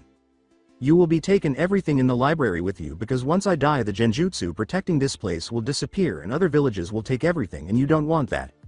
Kenji and his wife are very strong ninjas and they already know everything that the Uzumakis know and can start a clan based on that. They know how to make swords and other things. Yutaki will also go there with his wife and so will Kitazen and his wife." Kutame was being serious. "Come along with us," Naruto grinned. Kutame grinned and said, "Perhaps because I want to see Kushina's grave. There is some guy with snake eyes that came here before looking for jutsus, but he couldn't find his way in, but I'm sure he'll be coming again," said Kutame. Jiraiya and Naruto both said, "Orochimaru. That is my former teammate, he's training Naruto's for teammate. And he might come here with him since he has the Sharingan to see if there is a genjutsu guarding this place." Jiraiya with a smile. Sasuke, Naruto and Itachi thought. "Let's resume our training," Kutame said. Jiraiya and Naruto assumed the stance and began reviewing the katas, but this time they were more precise and ruthless. Following the conclusion of the day's training, they entered the Uzumaki library. Naruto was actually drooling over all the jutsu scrolls he saw when they first entered the library. While in the seal section, Jiraiya was inspecting some of the seals. When they arrived at the Leaf Village, he was searching for a seal that could call forth the compound. Looked at Naruto, Kutame said, "You will have to seal all of these in a storage scroll and take them back to the village with you." Jiraiya shouted, "I found it," and held up the seal. Jiraiya laughed and said, "We'll just summon the compound when we get back to the village." "Oh," Kutame chuckled, "I forgot about that seal. I am back in Konoha." While the girls continued their training outside, Tsunade slept in her office. After Hinata had completed reviving the fish, she returned home to train with her father. Tenten had the most chakra of all the girls, so she was having the most difficulty with the training. Tenten returned to the exercise after asking Shizune for some advice. She gave it her all and was beginning to grasp the concept. "I'm done," Sakura exclaimed joyfully. Shizune handed her a bottle of sake and said, "All right, then Sakura, go take this to Lady Tsunade's office." Since they had to accompany Sakura on missions, they had come to accept her to a certain extent, but they still hadn't forgiven her for what she had done to Naruto. Shikamaru and Hinata were the only ones who hadn't even partially forgiven her. After arriving at the office and placing the bottle on the desk, Sakura attempted to wake Tsunade, but her first attempt was unsuccessful. When she made another attempt, Tsunade woke up and swung at her, but she was unaware of who it was. Sakura was then punched through the office wall, and Tsunade fell back asleep. Sakura returned to the training area, appearing to be fighting for her life. Shizune chuckled and said, "You attempted to awaken Lady Tsunade." "Yes," Sakura angrily yelled at the girl, "Why didn't you warn me? I forgot, Shizune chuckled. What? Sakura exclaimed. Tenten and Ino yelled, all done. Good job, Shizune said with a smile. Now go home and get some rest. Before returning home to continue their training, Tenten and Ino strolled to a small dango restaurant for a quick snack. All of the boys that were returning from training with their senseis and some with their families were encountered by Tenten and Ino. Shikamaru appeared to be dozing off as he walked. Tenten waved to the boys and said, hey guys. Lee shouted, Yash Tenten. Chan, and struck a pose. Tenten hit Lee on the head and said, why must you be so loud? Ino inquired, where are you guys heading? To keep Shikamaru from dozing off, Shoji held him up and said, to grab a bite to eat at Ichiraku. Ino frowned and remarked, we'll come along. Training with Lady Tsunade is a nightmare. They went to the small ramen stand and sat down. Shikamaru immediately rested his head on the stand and fell asleep, but Ino slapped him on the head to wake him up. When the elderly man saw that Naruto, his favorite customer, was not there, he remembered that he had left the village with Jiraiya. The training they were undergoing and other leisure activities became topics of conversation and laughter. The elderly man grinned and said, hey guys, what can I get for you? Have any of you heard from Naruto? Ayame asked, approaching from behind. No, replied Shikamaru. Shoji ate some chips and said, I'll get 3 miso and 1 pork. Looking at the boy, Ino yelled, you need to watch your weight. Ino grinned at the elderly man and said, I'll get a vegetable one. Tenten grinned at the girl and said, hell no, she'll get a miso ramen. Looking at the girl, Ino yelled, what? I don't want to gain any weight. You need to eat, you're a ninja, Tenten said, grinning at the girl. With the kind of thing Tsunade Sama has us, do you need the strength? Neji smiled in a way that no one had anticipated. Naruto ate 10 bowls of ramen, you don't see him getting big. Ino ordered more solid food to eat, saying, whatever. Before leaving for home, they all ordered and consumed their meals. After 2 weeks, when Kabuto and the 50 sound ninjas arrived at the once known Whirlpool village, they discovered it to be deserted and devoid of inhabitants. They began scanning the area to see if anyone was there, but they couldn't find anyone. Jiraiya and Naruto had completed their kenjutsu lessons and were preparing to begin another one with the elderly man. Naruto had learned 10 Whirlpool taijutsu styles from his uncles and a number of water jutsus from Kushima. While Itachi, Kisame, Jiraiya, Kenji, Kituzan, and Ukano, as well as Kenzu, Jiron, Kenli, Kunin, Kyoki, Shinin, and Kutai, were preparing to support him in the event of a battle, Kutame heard the sound of ninjas outside and informed Jiraiya about it. He then went outside to see what they wanted. Because Jiraiya promised to take care of it and because Naruto didn't want anyone to recognize him, he had to stay inside. To avoid being recognized by others, Jiraiya, Itachi, and Kisame changed into elderly men. They went outside and stood behind Kutame, not telling anyone where the entrance was. Kabuto looked at the army of 13 and said, we need a sword made for Orochimaru. Sama's apprentice. He assumed that when they heard Orochimaru, they would retreat. Kutame looked at the young boy and said, what does that have to do with us?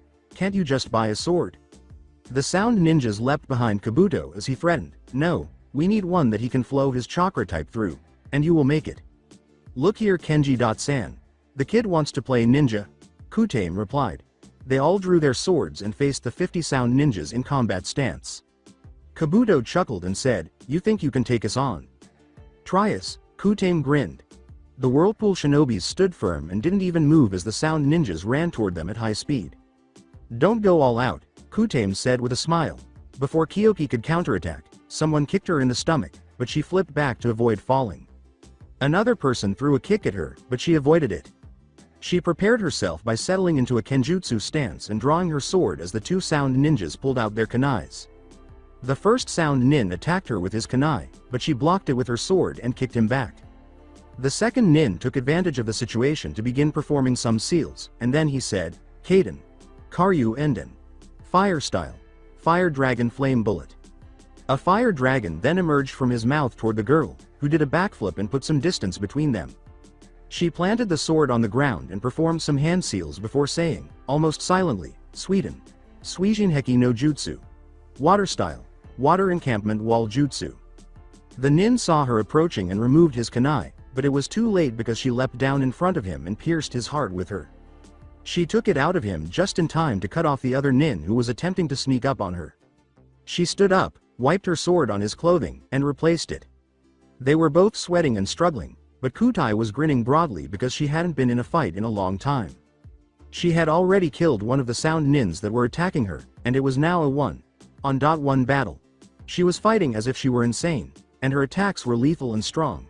She struck the man with a sword once more, and this time the blade went straight through the kunai and cut through his shoulder. She was about to cut him again, but he kicked her away, so she ran back toward him with amazing speed, ducked in front of him, and cut him in half. Kenji, Kisame, Itachi, and Jiraiya stood side by side, observing the sound nin in front of them. The first to move was Itachi, who pulled out some kunais and leapt into the air in a quick and swift motion. Before he hit the ground, he killed 4 sound nin with the kunais.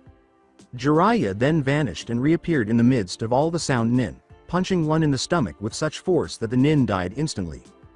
Before Kutame could attack him, he leapt, landed in front of the nins, and killed 3 with 2 sword strikes. After Jiraiya kicked one nin and sent him flying into the air, Itachi leapt after him, cut the man's arm, and then slashed his Anbu sword through the man's stomach. The body fell to the ground, and Itachi landed with the sword in his hand. As they ran toward the other guys, Jiraiya, Kisame, and Kenji killed every ninja in their immediate vicinity, but by the time they arrived, they had already killed them all. Only 10 sound nins remained alive at this point, including Kabuto, who was hiding and watching the battle. Itachi finished the 2 nins after Kisame grabbed them by the neck and threw them into the air. While Kenji put his sword away after killing 2 sound nin, Kutame cut another person's head. Only Kabuto remained alive after all the sound ninjas were killed. Kutame laughed and exclaimed, come out boy. You will carry a message to Orochimaru, that he'll be killed if he ever come back here, Kutame said. As Kabuto started to flee, Kitauzan suddenly materialized in front of him and gave him a kick to the chest, sending him flying. Kabuto stood up and assumed a fighting stance.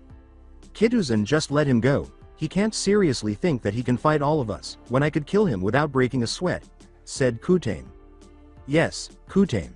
Sama, Kitauzan said as he turned to leave Kabuto. Kabuto buried himself in the earth.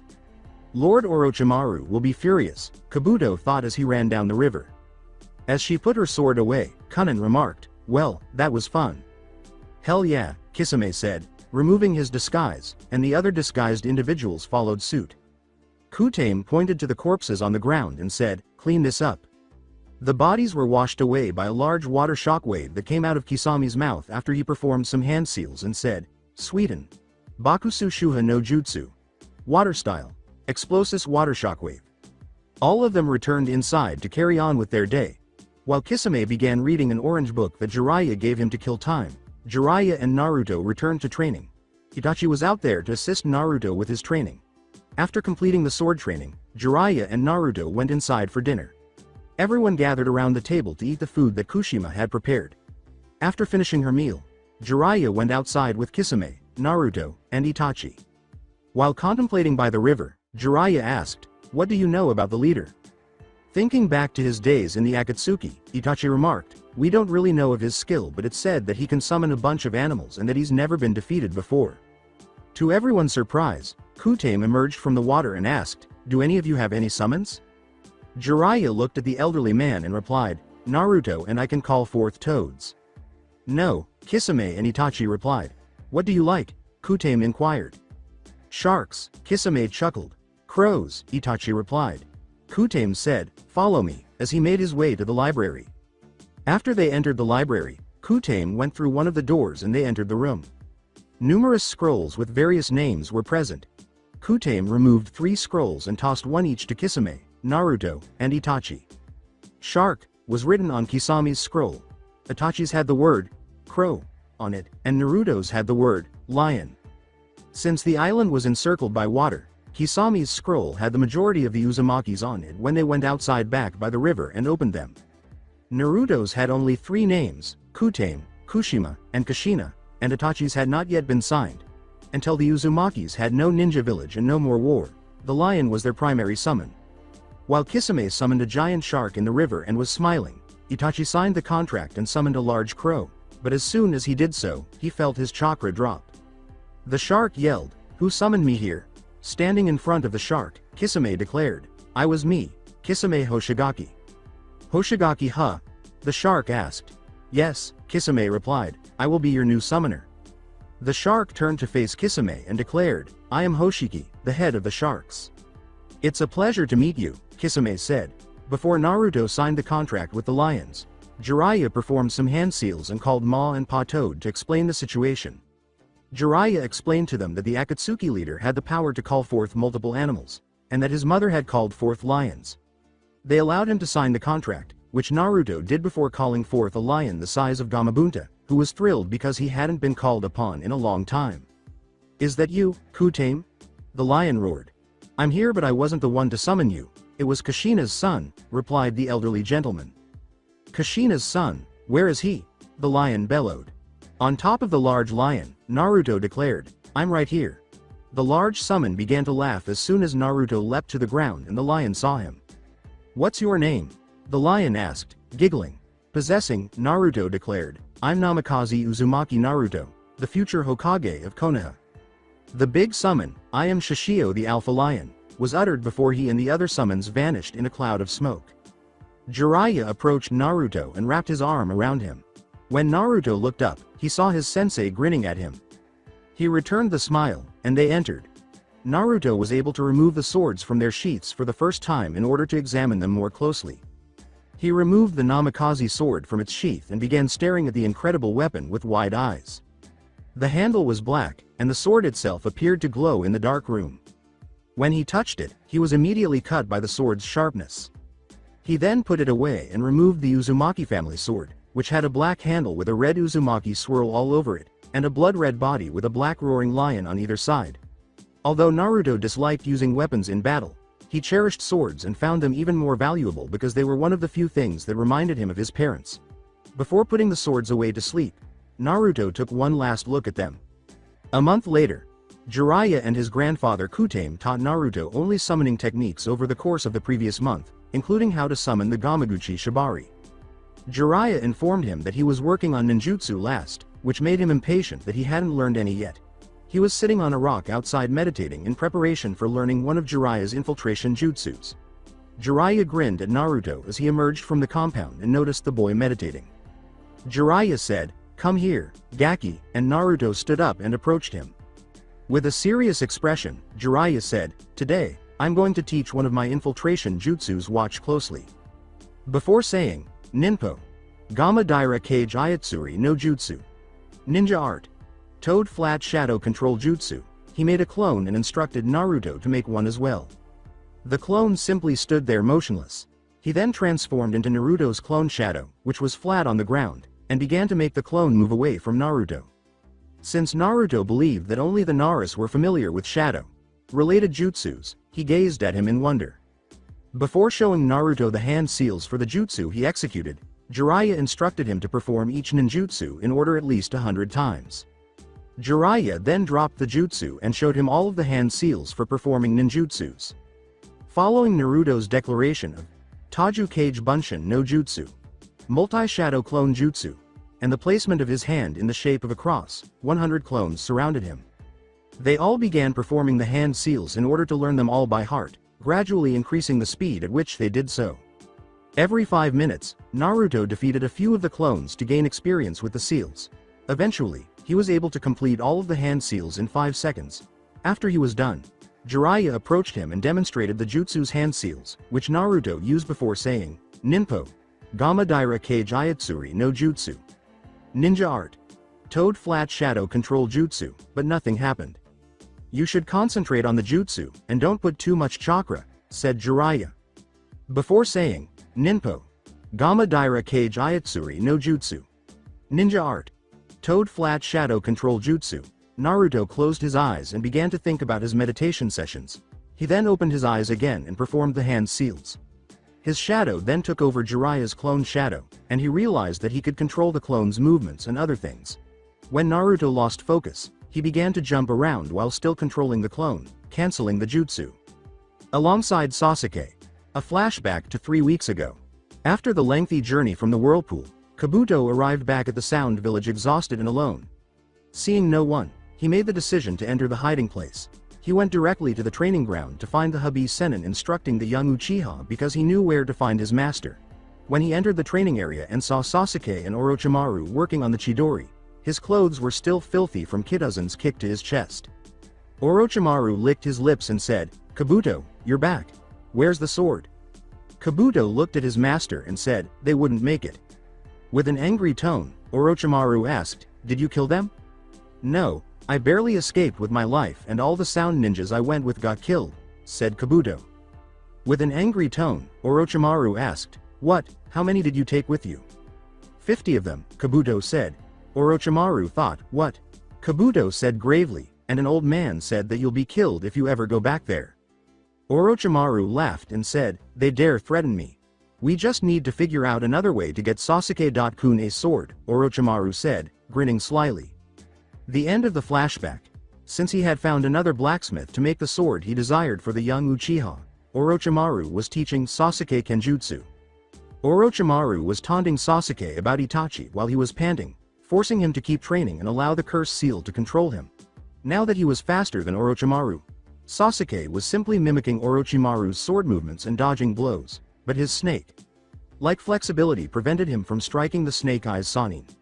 Sasuke was growing irritated at his inability to hit the snake summoner and worried about his brother murdering his entire family.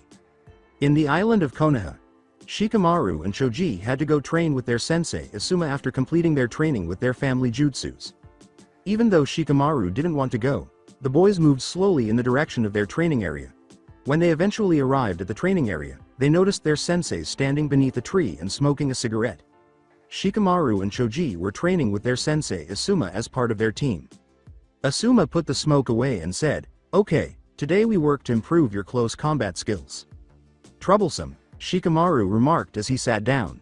Asuma grinned at the boys and said, "Since each of you has your own clan style, I'll make some clones that you can practice and that will help you improve. Then we can work on your control and stamina," said Asuma. The boys began their session after Asuma made 5 shadow clones for them to practice against. Shikamaru abruptly became very serious, but he was still opposed to doing it. The clones attacked them one by one, and Asuma's clones beat the boys until Shikamaru said, "Kageme no Jutsu," Shadow Possession Jutsu, and he captured them all in his family's jutsu. Choji then used his family's expansion jutsu to defeat them all. "All right, nice teamwork," Asuma clapped. "You know what to do now for control and stamina," Asuma said as she returned to her seat beneath the tree. For the exercise, Shikamaru and Choji began to run up and down a tree. Tenten, Sakura, Hinata, and Ino were practicing dodging with Tsunade, and since they were already accustomed to it, neither of them was struck by the ball. After completing all of the Tsunade exercises and training with their sensei, Hinata had the highest chakra of all of them, followed by Sakura, Tenten, and Ino. Hinata had been training with Tsunade and the girls are with her father and Neji all day. She began to overcome her shyness and become more gregarious with her family and friends. For those students who failed the Genin exam, Danzo was heading directly to the academy and enrolling them in his root program. Unbeknownst to Tsunade, he now had roughly 50 children in the root Anbu. In order to prevent them from disclosing anything about him or what he was doing in the event that they were caught in a mission or something, he trained them to be strong and put seals on their tongues. Since he didn't want to be killed by the clan head, he never had the opportunity to include some of the clan kids in the program. The young prodigy turned down his offer to rejoin the academy, which infuriated the veteran Warhawk. He made a valiant attempt to enlist Naruto in order to use him as a weapon, but the Sandaime Hokage put an end to his scheme. He was now trying to find some new participants for his program. Alongside Naruto, Naruto learned 2 more infiltration jutsus from his sensei Jiraiya as the day came to an end. He was pleased that he had not yet learned any attack or defense ninjutsus and that he was still strong. He had mastered every infiltration jutsu Jiraiya had taught him, and he was glad his sensei had taken the time to properly train him. He would now discover the legacy of his mom, dad, and sensei over the course of the following year. Kutame was to teach him how to make swords, Jiraiya and Itachi were to teach him how to be a spy, and he was to learn how to hide from them all. Now that they were in the summoning realm, Kisame and Itachi were both spending time getting to know their new summon animal. The elders and the lion alpha visited the toads in the summoning realm because they had to become friends because they shared a summoner. Because they began discussing their previous summoners and discovered that they were married to one another, the lions and the toads got along very well. Jiraiya was inside at the moment, going over the notes Minato had left about Naruto's seal. He was interested in finding out how many tails the boy could control before succumbing to the beast. When the boy's chakra grew the following year, he planned to test that. After 2 years. After completing the training trip, Naruto and Jiraiya prepared to travel a little before returning to the Hidden Leaf Village. Everything that Kutame, Jiraiya, and Kushima had to teach Naruto was absorbed. Naruto learned all of the concealment and infiltration jutsus from Itachi and Kisame, as well as from his sensei. He even traded some jutsus with them. After reading the scroll his father had left him, he set to work on completing the Rasengan. He knew he needed to get stronger because even after learning the Flying Thunder God jutsu, he could still lose to any of them in a serious to the death match. Before they summoned the actual Uzumaki compound in the Leaf Village, the Uzumakis who needed to go to the village had already left with a letter from Jiraiya allowing them to enter and another for Tsunade to lead them to the compound that Kushina had purchased prior to her marriage to Minato. After giving birth to Naruto, Kushina planned to visit the whirlpool to see if any of her relatives had survived to live in the large compound, which is why she purchased the mansion. Since she knew her family would rebuild the Uzumaki family in the village, at least that was her dream, the compound was as large as the Hyuga compound. Knowing that Naruto and Jiraiya would summon their compound to the village with everything already inside, Kutame and the others arrived empty-handed. Half of the village's income came from the Uzumaki and Namikaze accounts, which would continue to expand over time. "Hello, Hokage." Sama, Kenji and his spouse bowed. "Hello," Tsunade said to Uzumaki-san. After giving her the letter, Kenji took a seat where Tsunade indicated. The letter was opened by Tsunade. "To Ba-chan, here are my uncles, wives, and Gigi. According to Ero Senin, they will be residing in a compound that my mother purchased for them prior to her passing. With the exception of the pregnant women, who are Anbu level, they were all tested by Ero Senin. I have no idea what that means. I'll be returning in roughly 3 months after completing my training." Uzumaki Naruto. "That's a brat calling me old," Tsunade thought angrily. Tsunade addressed the elderly man and Kenji, saying, "So, as the letter states, you will be living in the village." Before Kutame could respond, Kenji said, "Yes, Hokage." Sama, sensing that the elderly man would irritate the Hokage. Tsunade looked at Kenji and asked, "Do any of you have ninja training?" With a smile, Kenji turned to face his wife and replied, "All of us, but some of the women are pregnant." Tsunade questioned, "Who will lead the clan?" Kenji replied, "That would be Kutame." Sama. "Hell no," Kutame said as he stood up. With a vein on her forehead, Tsunade asked, "And who are you?" "I am Kutame Uzumaki, the father of Kushina Uzumaki," Kutame declared with pride. Tsunade remarked, "And why won't you lead the clan?" Jiraiya-san told me that I would have to sit in a council made up of a bunch of stuck-up civilians and I won't do it. Kenji is the new leader, I'll be one of the clan's elders," said Kutame laughing at the end. To themselves, Kenji and Tsunade said, "Damn you, Jiraiya. And he'll fit in better than me because most of the clan heads are around his age," Kutame grinned. "He got me," Kenji thought. Tsunade said, "You got a point there." Tsunade grinned and thought, "That's Naruto's grandfather, huh?" Tsunade asked, "And do you know the current rank of the ninjas?" "All of us high Junin level and Kutame Sama cage level, that's what Jiraiya-san said after he fought all of us," said Kenji thinking back. Tsunade looked at the elderly man and remarked, "Cage level huh?" Kutame replied, "Yes, old lady." Tsunade stood up to beat the old man to the ground, but Shizune stopped her and gave her a childlike tongue. "Suck." Shizune said, "Calm down, Lady Tsunade. You're actually Naruto's grandfather," Shizune told the elderly man. Tsunade glared at Kutame and looked at Kenji. "You will not be able to get active duty since you are the head of the family, but the others except the wives and Kutame will be placed in the Anbu under me and the kids will be sent to the academy," she said. With laughter, Kutame questioned, "Why can't I be an active ninja?" Tsunade glared at the elderly man and replied, "Because you're too old." Kutame looked at Tsunade and said, "You want to take this outside?" "Leave, old man," Tsunade yelled. Shizune said, "Calm down, Lady Tsunade." "Calm down, Dad," Kenji yelled, glancing at the elderly man. Kutame laughed and remarked, "She started it."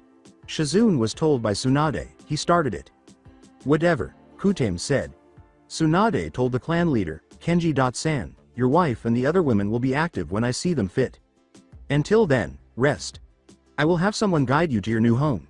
"Dog," said Tsunade. In front of the Hokage, A man in Anbu clothing with hair that defied gravity emerged in the office in a puff of white smoke on one knee. Yes, Hokage. Sama, Kakashi replied. Tsunade addressed the slothful Anbu head, saying, "This is Naruto's family. Please take them to the compound that Kushina-san bought. You know where it is, right?" "Hi," Kakashi said. Tsunade added, "And please bring them to the council room later." Kakashi said to the man with the long orange-red hair and the woman with the long black hair, "Please follow me." They started walking toward the compound, which was adjacent to the Inuzuka compound, after following Kakashi out of the Hokage Tower. They strolled past every store, some of which were closed. When they reached the compound, Kakashi left them there while holding the key. After opening the door and entering, they discovered a lovely garden in front of them. They strolled through the garden before entering the compound to take a nap before their later encounter with the Hokage. They settled in for the time being after cleaning the compound. A shinobi in a white mask was kneeling in front of an elderly man who was covered in bandages and only had one eye visible in a room below ground. The root member remarked, "Danzo. Sama, it appears that some people moved into the village a while ago." "Who are they?" Danzo asked. The root member stated, "They're Uzumakis from the former Whirlpool village." "I went there and didn't find a single person," replied Danzo. "How many?" Danzo inquired. The root member stated, "At this time, I do not possess that information." Danzo asked, "Where are they living now?" The root member replied, "In a compound purchased by the former Anbu captain Kushina Uzumaki." Danzo questioned, "Did they seem strong?" The root member remarked, "They all seemed very strong, especially the old man." "Perhaps I can persuade them to join us," Danzo said. "Yes, sir," the root member replied. 10 of you will infiltrate the compound and steal all the scrolls there," Danzo said. "Yes, sir," the root member replied, vanishing. Danzo thought, "I'll get those jutsus of the Uzumakis later." With the exception of Danzo, who was already aware of the purpose of the meeting, everyone in the council room was wondering why they were holding it. Tenzo and Kakashi were instructed by her to locate the Uzumakis and bring them to the council chamber. A member of the Hokage's advisors, Homura, asked, "Why are we having this meeting right now?" "Shut up and wait," Tsunade yelled. Shikaku went back to sleep after saying, "If I'm late home, my wife will have my head." "Shikaku, wake up, you lazy bastard," Tsunade said, hurling a kunai at the man. He caught it and handed it to the closest person, figuring it would be too difficult to return to the Hokage. "But, Lady Tsunade," Shikaku uttered.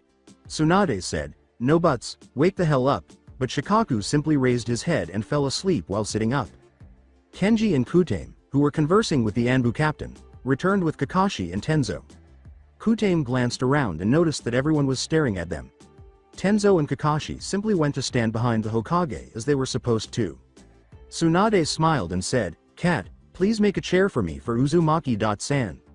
Inoichi and Shikaku asked, "Did you say Uzumaki?" Tsunade looked at everyone and said, "Yes, we have a new council seat in the council for the Uzumakis."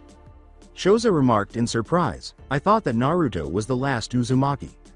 Tsunade grinned at Kenji and then glared at the elderly man, recalling earlier, Naruto and Jiraiya found them when they went to the whirlpool. The elderly advisor Homura remarked, "Didn't you think we needed to know about it before you let them in?" "No, not really," Tsunade replied plainly. "And why is that?" inquired Kaharu, the elderly woman. "Because, I didn't want to," Tsunade replied, glancing at the elderly woman, who was now furious. "Why?" inquired Homura. Tsunade said, growing weary of their constant questioning, "Because the civilian side of the council doesn't have any say in shinobi business from now on." Homura stood up and said, "You can't do that. We have the power to do what we want. You have authority over matters pertaining to civilians," Tsunade yelled as she rose from her chair. "I'm still here, excuse me," Kutame said abruptly, interrupting the conversation. Tsunade pointed first at Kenji and then at Kutame, saying, "Oh yeah, everyone, this is Uzumaki Kenji, the head of the Uzumaki clan, and Uzumaki Kutame, Naruto's grandfather." A woman in her mid-20s with pink hair screamed, "Who cares about the little demon's clan?" In an instant, Kutame pulled out 2 swords, and Kenji got his sword to the woman's throat faster than anyone else in the room could have predicted. With 2 swords in his hands, Kutame approached the woman slowly after releasing a killing intent that had Tsunade and everyone else within 2 blocks of the council room on guard. Tenzo, who was still standing behind Tsunade, thought, "I heard people talking about how good the Uzumakis were with swords, but I taught them they were playing." Swordplay with such speed, hi, she thought. Softly but dangerously, Kutame asked, can I kill her? No, Tsunade continued, standing in her place. As much as I want to do it myself, Naruto wouldn't like that if he found out that someone was killed for him. Everyone returned to normal after Kutame stopped expressing his desire to kill. Kenji walked back to where he had been standing before putting his sword away. Talk about my grandson like that again, and I'll punish you with your ugly head, Kutame said as he walked away. Before she excused herself from the meeting to go home, everyone could smell something coming from the woman. Sume laughed uncontrollably and yelled, did she just shit on herself? This is too good, Sume exclaimed once more, still giggling. Yeah, Shikaku replied. He was grinning. I already like you, Uzumaki, Sume chuckled. Tsunade pointed to the Tenzo, made chair between Choza and Shikaku's seats and said, Kenji, please have a seat. When Kenji arrived and sat down, Shikaku raised his head slightly and gave the red-haired man a bored look, but now he grinned. We going to a bar after this meeting, you want to come? Stated Shikaku. Sure, Kenji smiled, but we can't stay too late or my wife will have my head. I was about to say the same thing, Shikaku remarked. I'm Nara Shikaku, by the way, Shikaku said, holding out his hand. Uzumaki Kenji, Kenji said, trembling his hand. Meeting dismissed, Tsunade said. Everyone stood up and started to head for the building's exit, with Kutame leaving first. Before they had to leave for home, everyone went to a bar outside the building to have some fun. For himself, his father, and his new friends, Kenji ordered a bunch of drinks. After they all got wasted, they prepared to head home. Due to their desire to explore the village, Kenji and Kutame were walking home while intoxicated. As they approached their house, Kutame and Kenji both felt people outside, but they pretended not to be aware of the presence of the shinobis. When the old man whispered something in Kenji's ear, the clan head simply walked away and stood against the wall, leaving the old man alone. Danzo's minions had anticipated the two approaching and knew they couldn't even walk straight, so they were prepared to take advantage of the situation. Kill both of them, the leader muttered to the root members. They replied, hi, then drew their Anbu swords and charged at the elderly man. When Kutame began performing hand seals, Kenji grinned before he pulled out his sword and uttered the words, Uzumaki's secret technique, multiple sword of the whirlpool. He then pointed his swords at the incoming root members, causing them to multiply into a number of handleless swords that shot toward them and killed them all before the duplicates vanished like shadow clones. In order to report to his master, the leader hastily left the two lethal Uzumakis. In order for people to see the bodies the following day, Kutame left them on the ground with all of the sword holes in them. Since he lived next door, someone witnessed everything. Along with Danzo. Danzo was waiting for the jutsu scrolls from the Uzumakis in the underground ba. After witnessing their abilities with the sword, he desired their support, if only for their skills. Breathless and alone, his root soldier came before him. What happened? Danzo inquired. The root member replied, the old man killed all of them with one jutsu. Damn it, Danzo thought to himself. Dismissed, Danzo said. After leaving, the root member returned to training the fresh recruits they had received from the academy. Tomorrow. When Kakashi saw all the bodies on the ground, he called for the Hokage right away. She arrived in front of the compound and saw the bodies with multiple holes in them, holding their Anbu swords, but she knew they weren't from her Anbu division. Kakashi had been going to get the Uzumakis so they could get their Anbu mask. He summoned Kutame outside to give a detailed explanation. As she pointed to the bodies on the ground, Tsunade questioned, what happened here? Kutame laughed as he said, I came from a bar, sensed them around the compound, attacked me, and killed them. Tsunade questioned, what do you know what they wanted? As Kenji emerged from the compound, he said, nope, but one of them escaped. Who could have sent them? Tsunade asked herself. Before returning inside to sleep, Kutame grinned as he observed the corpses on the ground. Kenji walked to stand against the wall and said, I suggest you find who sent those ninjas to attack us. Tsunade retreated to her office after saying, please bring those able to go on active duty to my office please. Kenji entered and instructed everyone to prepare for their journey to the Hokage's office. With smiles on their faces, they all prepared and made their way to the office. They arrived at the office and entered. Upon entering the office, they discovered Kutame seated in a chair. Tsunade shouted once more, Uzumaki-san, you will not be on active duty. Why not? Kutame inquired. Tsunade yelled, because you have other responsibilities to attend to. Kutame shouted, like what? Like the financial business, Tsunade remarked, giving the elderly man a fierce look. Seeing the man's bewildered expression, Tsunade remarked, the stores that Kushina purchased prior to her passing. Tsunade looked at them and asked, which of you wants to be in the Anbu, and which one wants to be a regular Junin? Kituzen remarked, Junin, I want to spend more time with my wife. Junin, Kenli said. Junin, Kudai said. Kyoki said, Junin. Junin, Kunin said. Anbu, Shinin said. Anbu, Kenzu said. Anbu, Jiron said. Anbu, Ukano said. Tsunade said, Shizune, please bring me some Anbu equipments. Shizune entered a closet in the room, removed 4 Anbu outfits, and presented them to Tsunade along with 4 masks, a duck, a polar bear, a rat, and a dolphin. Tsunade said, chose. Duck, Kenzu yelled, leaping about. Ukano, who was an expert at hiding, said, rat. Jiron frowned and uttered, what the hell, I wanted that. Ukano screamed, too slow then idiot. I guess I'll take dolphin then, Jiron remarked. I suppose the final one is for me, Shinin remarked, removing the Hokage's mask. Tsunade said, Shizune, please bring me Junin jackets. Kutai walked back to stand against the wall and declared, I don't want one, I like the clothes that I'm wearing now. The other 2 women concurred. Bring 2, Tsunade said. After receiving the 2 jackets from Shizune, she gave one to Kituzen and one to Kenli. Tsunade grinned and said, you are now officially shinobis of Konoha. Cat, please take them to the Anbu HQ to see where they fit, replied Tsunade. With the cat mask on, the Anbu member said, please follow me. Tsunade glared at the elderly man and said, now, Kutame-san, do you want Kushina's old account under your name or Kenji's? Kutame looked at Tsunade and laughed, saying, Kenji, is that all old lady? Tsunade glared at the elderly man and yelled, leave my office, we'll talk later. The Anbu headquarters in Konoha. Like a yellow-haired boy who is known for pulling practical jokes around the village, the recently appointed Anbu member walked to the headquarters with their hands behind their heads. As they entered the headquarters, they noticed several other Anbus waiting for them in a line. Morino Ibiki, Anko, a man wearing a bear mask, and a man wearing a dog mask were in line, and they stood up to await their next task. The man in the dog mask said, welcome, could you please specify an area that you can work in? There is interrogation, retrieval, and combat. Jiron walked toward the man wearing the dog mask and declared, I'll choose combat because I'm very good at hand combat.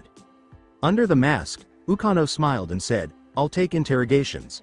When he removed his mask, an evil expression appeared in his eyes. As she removed her mask, Shinin yelled, you're not supposed to take off your mask, idiot. Ukano shouted back to the girl with the dark black hair, you just took off yours. Without further ado, Kenzu declared, I'll take retrieval. Shinin said, I'll take combat, as he approached the man wearing the dog mask. Anko laughed and asked, what are you afraid of a little interrogation? Abruptly, Shinin appeared behind her, her sword in her throat. Jiron went to stand against the wall and said, oh shit, Captain, you might want to get away from here. Kakashi followed orders without wanting to break up the catfight. In order to restrain the girl, 3 snakes emerged from her sleeve. Shinin simply flipped back and severed all of the snakes' heads. Anko pulled out some kunais and threw them at her with deadly accuracy, but she avoided some and blocked those she couldn't avoid with her sword. Shish. Anko thought before she performed some hand seal. After throwing the sword into the air and performing a few hand seals, she uttered the words, Uzumaki secret technique. Raining sword of the whirlpool, and the sword replicated itself before falling in Anko's direction. After a few quick hand seals, Ukano leapt into the air and uttered the words, Uzumaki secret technique. Multiple sword of the whirlpool, which struck all of the raining swords and deflected them to the wall. Anko had thrown some kunais in the hopes of deflecting the swords, but she was unsuccessful. After the sword duplicates vanished in a puff of smoke, Shinin moved in front of Anko and punched her. Anko used her left hand to block the blow and attempted to kick the girl, but Shinin ducked before the kick could land. Shinin threw a strong kick at Anko, but the snake summoner sidestepped it and twisted her body in a manner akin to a snake. Anko continued to dodge Shinin's lightning fast punches and kicks by twisting her body like a snake. She leapt into the air and began performing some hand seals for a jutsu move, but before she could finish, Shinin came up behind her and gave her a very strong kick that sent her to the ground. Shinin landed on the ground after Anko thudded to the ground, picked up her sword, and began to approach the girl before everyone nearby leapt in front of her to stop her. Anko felt relieved, thinking, well damn, I fucked with a girl that can kill me. Shinin shouted, what the fuck, as he approached Ukano. Ukano begged his older sister, Ni-chan, I'm sorry, just before she kicked him in the stomach. Shinin was about to kick him again when he yelled, shut up, don't be taking that slut's side. Anko glared at the girl and yelled, who the hell are you calling a slut? Shinin yelled, you dress like one. Anko shouted, exposing her legs, that's a very distracting outfit when fighting men. Shinin laughed and yelled, slutty, you need a distraction to win. Shut up tramp, you just jealous you don't have a body like mine, said Anko. Shinin yelled, want to see slut? And removed her top, leaving only a sports bra on, exposing a well-defined figure with lovely curves. In the dog mask, the man exclaimed, woo. Glancing at the man, Shinin yelled, watch it pervert. Yes, ma'am, Kakashi said, cutting off. With a hateful grin, Ibiki screamed, please stop. Shinin walked away from the man on the ground and said, I'll get you for this later, Ukano. I said I was sorry, Ukano begged. The location is unknown. The holograms of 7 figures stood around a large statue in an unidentified cave. Unremarkable and damp, the cave was a mere geographical blip that no one wanted to explore. It was vast, dark, and entirely underground, with stalactites and stalagmites chomping the void in silence. Despite its natural appearance, this cave actually had only one somewhat unique feature. In case of an emergency, the distinct seals covering this cave could serve as a focal point. Thus, the ideal location for Akatsuki to meet and exchange shade. The leader remarked, it's been a while since we got together like this. The leader remarked, Itachi and Kisame appear to have been killed. Deidara screamed, what? I wanted to be the one to kill him. The leader declared, we need 2 replacements for them. A young-looking boy wearing an orange mask jumped and said, Toby is a good boy, let Toby join. The leader with the rings around his pupil said, Zetsu give Toby Itachi's ring. We need to find a replacement for Kisame and some more backup member, stated the leader. All of you, find Raiga, Doki, and any other useful members, stated the leader.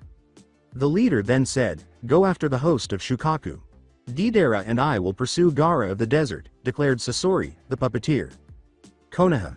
Everyone had just returned from a mission, so they were all out to lunch. The others were just eating, but Kiba and Choji were engaged in an eating competition. In the corner, Shikamaru was playing shogi with Shino, who appeared to be having fun. Shikamaru put in the most effort during the past year. In fact, they all did. Like all the other clan children, Shikamaru trained with his father on more complex forms of his clan's jutsus. Tsunade Mantra's strength was taught to Sakura and Ino, who are still working to perfect it. Because Tenten wanted to continue being a weapon mistress and Hinata wanted to be gentle but deadly in combat, they were opposed to learning the strength technique. When they weren't on missions, the 4 of them assisted at the hospital and learned the medical skills from Tsunade. Neji improved his skills by training with Hinata and Heishi. He also became kinder to the main branch after Heishi told him about his father's situation, and Hinata no longer seemed weak after she nearly killed an elder Hyuga. A flashback. A week had passed since Naruto departed for his Gamma Sennin training trip.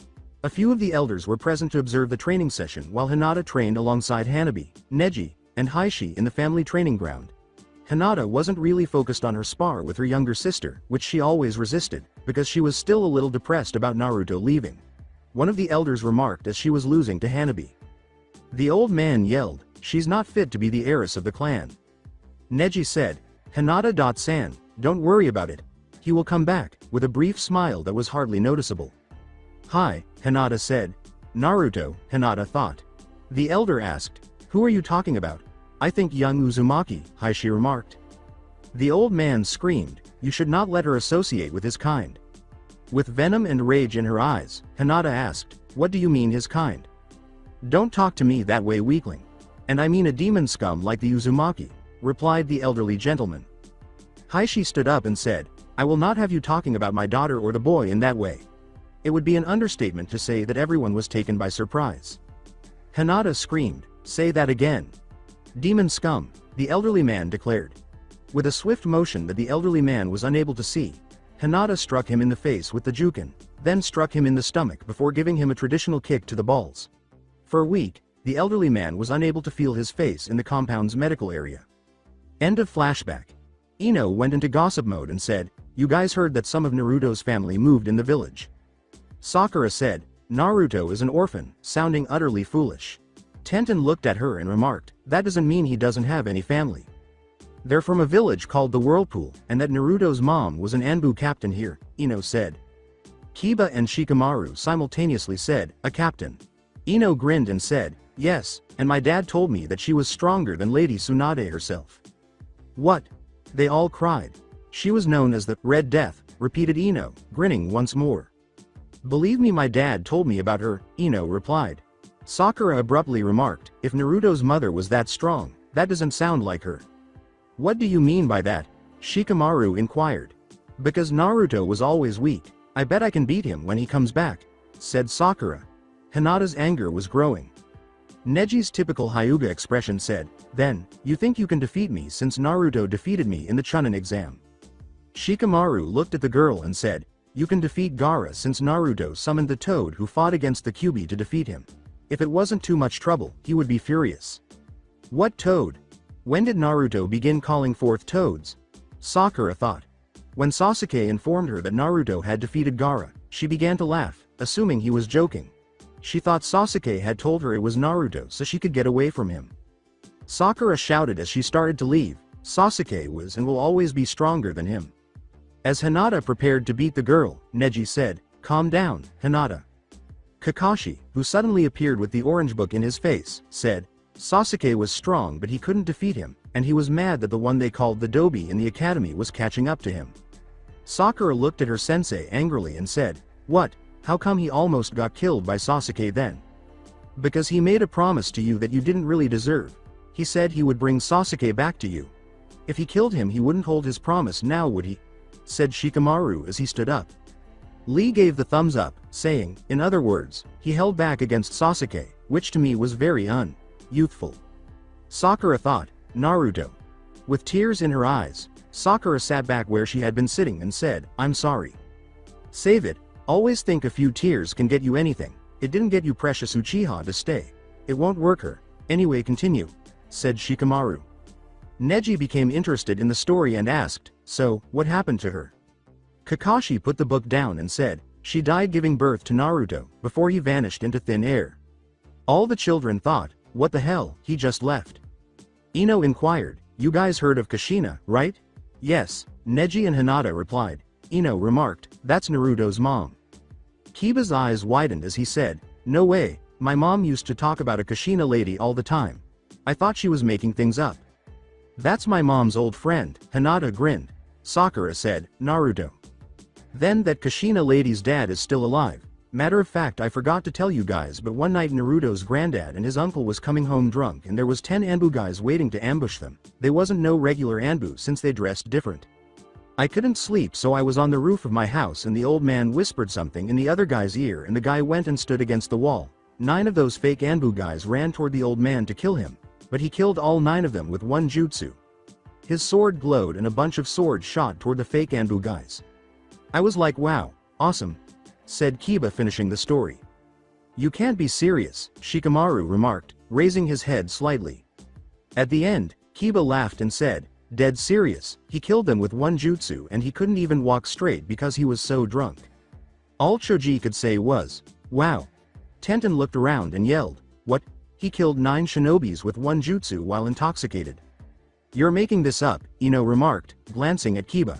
"I'm telling you," Kiba said, turning to face the girl. Shikamaru ate his meal and remarked, "My dad told me that the old man named Kutame made some council member shit on herself for talking about Naruto. My mom told me that too and I was laughing my ass off, but she wouldn't tell me what the lady looked like," laughed Kiba. Choji laughed and remarked, "My dad told me about that too, and I thought he was playing." With a cool guy's pose and a thumbs up, Lee said, "Then I can't wait till Naruto comes back, so I can test my flames of youth against him." Shikamaru looked around and said, "I guess I'll have to wait for my friend to come back, so troublesome. I'm not going to fight him, I'm not crazy anymore. I know when somebody can kick my ass," said Kiba, grinning. An additional month later. With the exception of the 3 children pursuing a cat, the streets of Konoha were silent. The Konohamaru Corps was on a mission to capture the evil, twisted, demonic cat Tora, and the children ran after it without success. Old man Ichiraku was coming out of his ramen stand to deliver an order at the same moment that Konohamaru was sprinting toward the cat. He dropped the food when he ran into the elderly man, but he continued to run. Ichiraku screamed, "Naruto!" "I'm sorry, old man," Konohamaru said. The elderly man remarked, "Oh, Naruto is not back yet," as he considered his favorite client. "Konohamaru!" exclaimed an elderly man named Ichiraku. After chasing the cat through the entire village, Konohamaru eventually cornered the cunning animal in a small alley behind a clothes store. Konohamaru declared, "Guys, I have him cornered." With his drippy nose, the udon boy said, "Go in." The evil cat scratched his face, but Konohamaru managed to grab onto it after running straight for it. After tying the cat's legs, Konohamaru went to his teammates' meeting. Konohamaru was waiting for another mission in the Hokage Tower after giving the cat to its owner. The daimyo's wife was torturing the cat with an embrace, and despite the cat's repeated attempts to break free from the obese woman, she chose to ignore his cries for her to stop. She continued to embrace the cat until the pressure of the embrace caused the cat's eyes to open. Konohamaru muttered, "No wonder, it keeps running away." Konohamaru.kun. The team's girl said, glancing at him.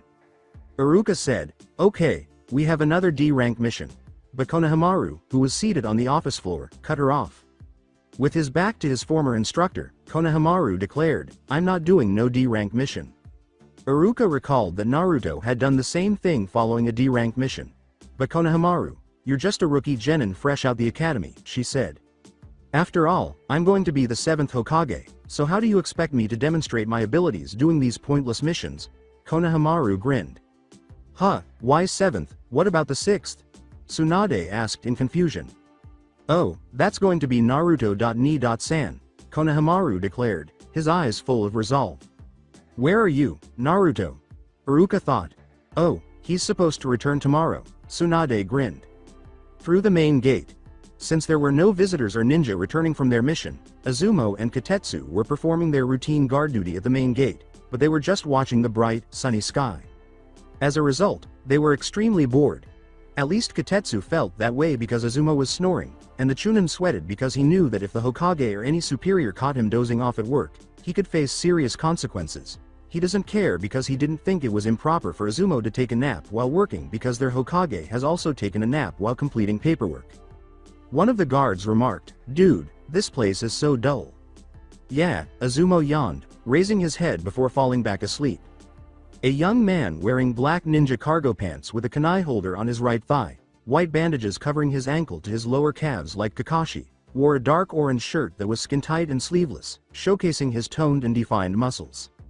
He was wearing a dark orange coat with black flames coming from the bottom edge, some black fingerless gloves, and seals for Uzumaki on the right hand and Namikaze on the left.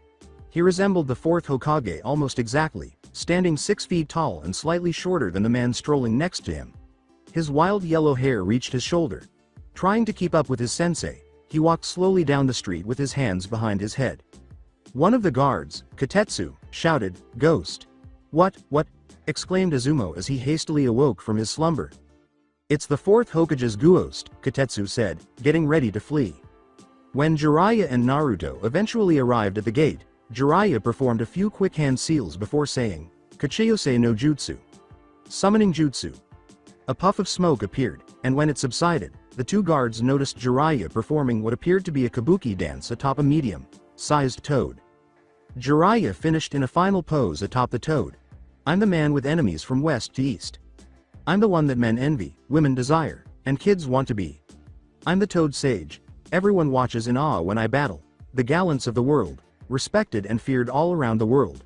Jiraiya," Jiraiya said. Katetsu grinned and said, "Jiraiya Sama, you're back, and you have the ghost of the 4th with you." When Katetsu realized what he had said, he yelled, "Wait, you have the ghost of the 4th with you?"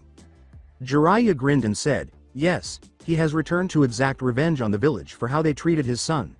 Naruto began to chuckle at his sensei's humor. The other guard, looking scared, uttered, "The 4th never had a kid." Still smiling, Jiraiya said, "That's because he wanted it kept a secret." "No!" yelled Katetsu looking like he's about to shit on himself. "I'm just playing with you," Jiraiya said, laughing alongside Naruto, who was also laughing uncontrollably. The other guard, who was observing Naruto, remarked, "That smile, the whisker marks, that's Naruto." Naruto put up the peace sign and said, "Hey, welcome back, dude," Kotetsu chuckled. "Thanks," Naruto grinned. Naruto handed Jiraiya a seal and then walked down the streets, saying, "Arrow. Senin, I have to go see someone. Tell Ba Chan I'll be back. And put this somewhere in the office for me. Make sure Ba Chan doesn't see it." Naruto grinned broadly as he strolled through the village, reflecting on how much he had missed it. Konoha was always blessed with sunny days because it hardly ever rains, and the buildings, restaurants, and atmosphere were all familiar. When he saw the Hokage mountain monument in the distance while strolling through the streets, he grinned because it featured a carving of Tsunade's face as evidence that she was the fifth Hokage. He noticed that every villager he passed was staring at him for a long time as he continued to walk through the large village. It was clear that they thought he was the goose of the fourth, or perhaps they were just shocked to see him dressed like their beloved hero and knew who he was, or perhaps they were relieved that he was back despite their reluctance to acknowledge it because the village had been so quiet without him. Sakura ran into Konohamaru and his two teammates as she was heading to the gates to pick up the afternoon reports for Tsunade. She waved back when Konohamaru waved at her. "Hey, Sakura, where are you going?" Konohamaru inquired. Sakura grinned at the boy and said, "I have to pick up some reports for Tsunade-sama.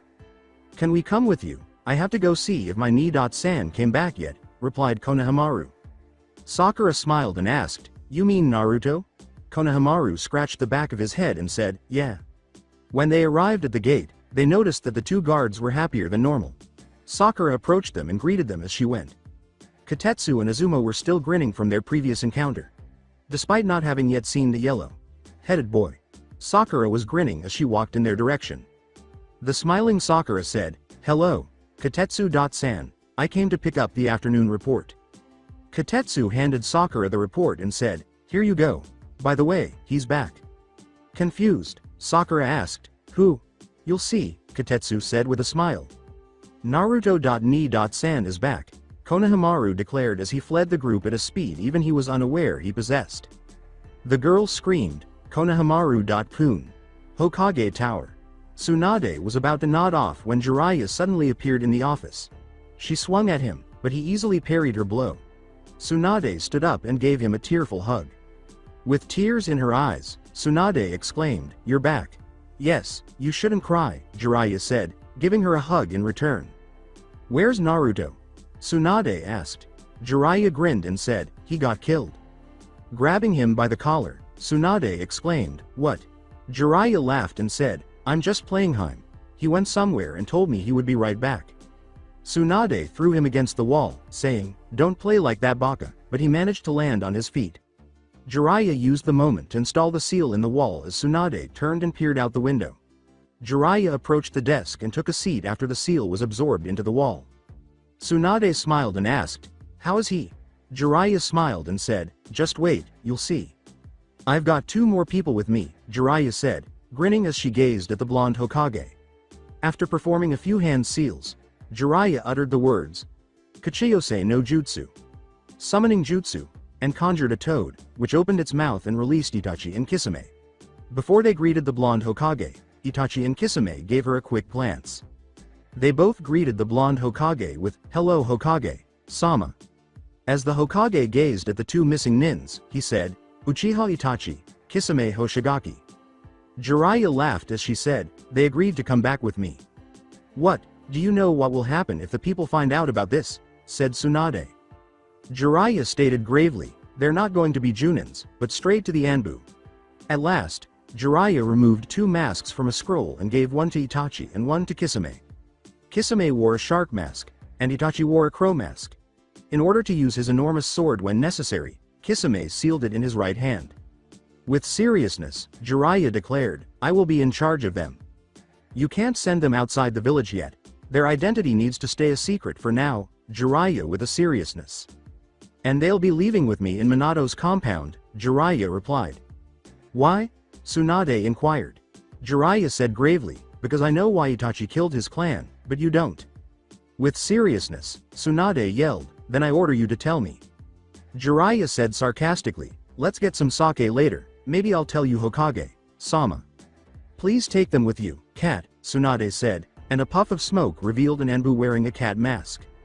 As Jiraiya vanished in a whirlpool of leaves, she said, I'll be right back home. I have a feeling that this is not going to be good. Hello, cat said. He led Itachi and Kisame to the headquarters, which Itachi was already familiar with because he had already been in the Anbu. After arriving at the headquarters, the two waited for their assigned spot. Looking around, Itachi noticed that the only things that had changed since he was in the Anbu were the training tools. The man wearing the dog mask inquired, Who are you and what are your skills? Itachi said in his characteristically emotionless voice, Kakashi. Senpai, you came back to the Anbu, removing his mask to reveal his youthful face.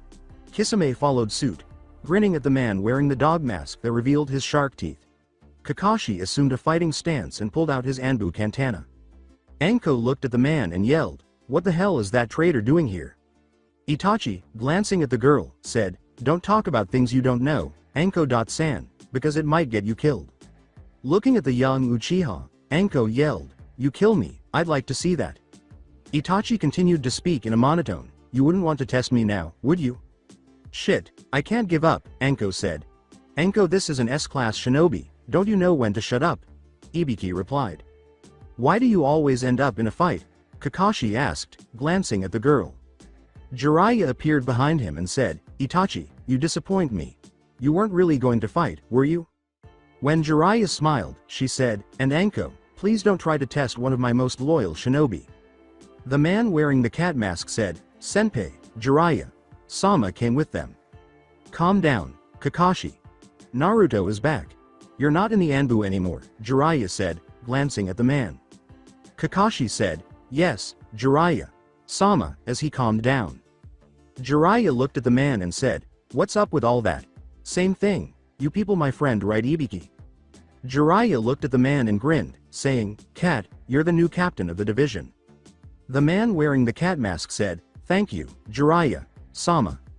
Itachi nodded his head, and Kisame simply smiled as Jiraiya looked at them and said, Itachi, Kisame combat part. Time, you guys can do anything right. Jiraiya said, You know where the house is, see you, before vanishing in a whirlpool of leaves.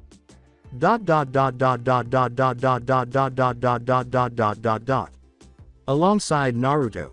5 minutes ago, Naruto appeared outside the Hyuga compound in a fierce wind that caused his coat to fly, giving the impression that he was flying.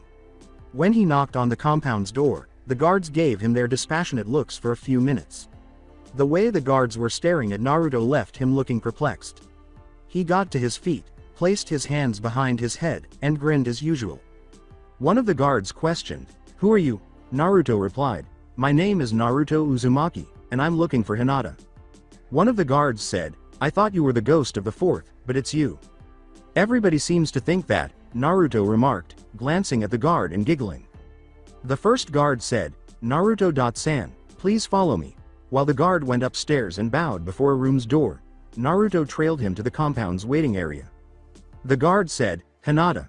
Sama, you have a visitor. All right, Hinata said, I'll be right out.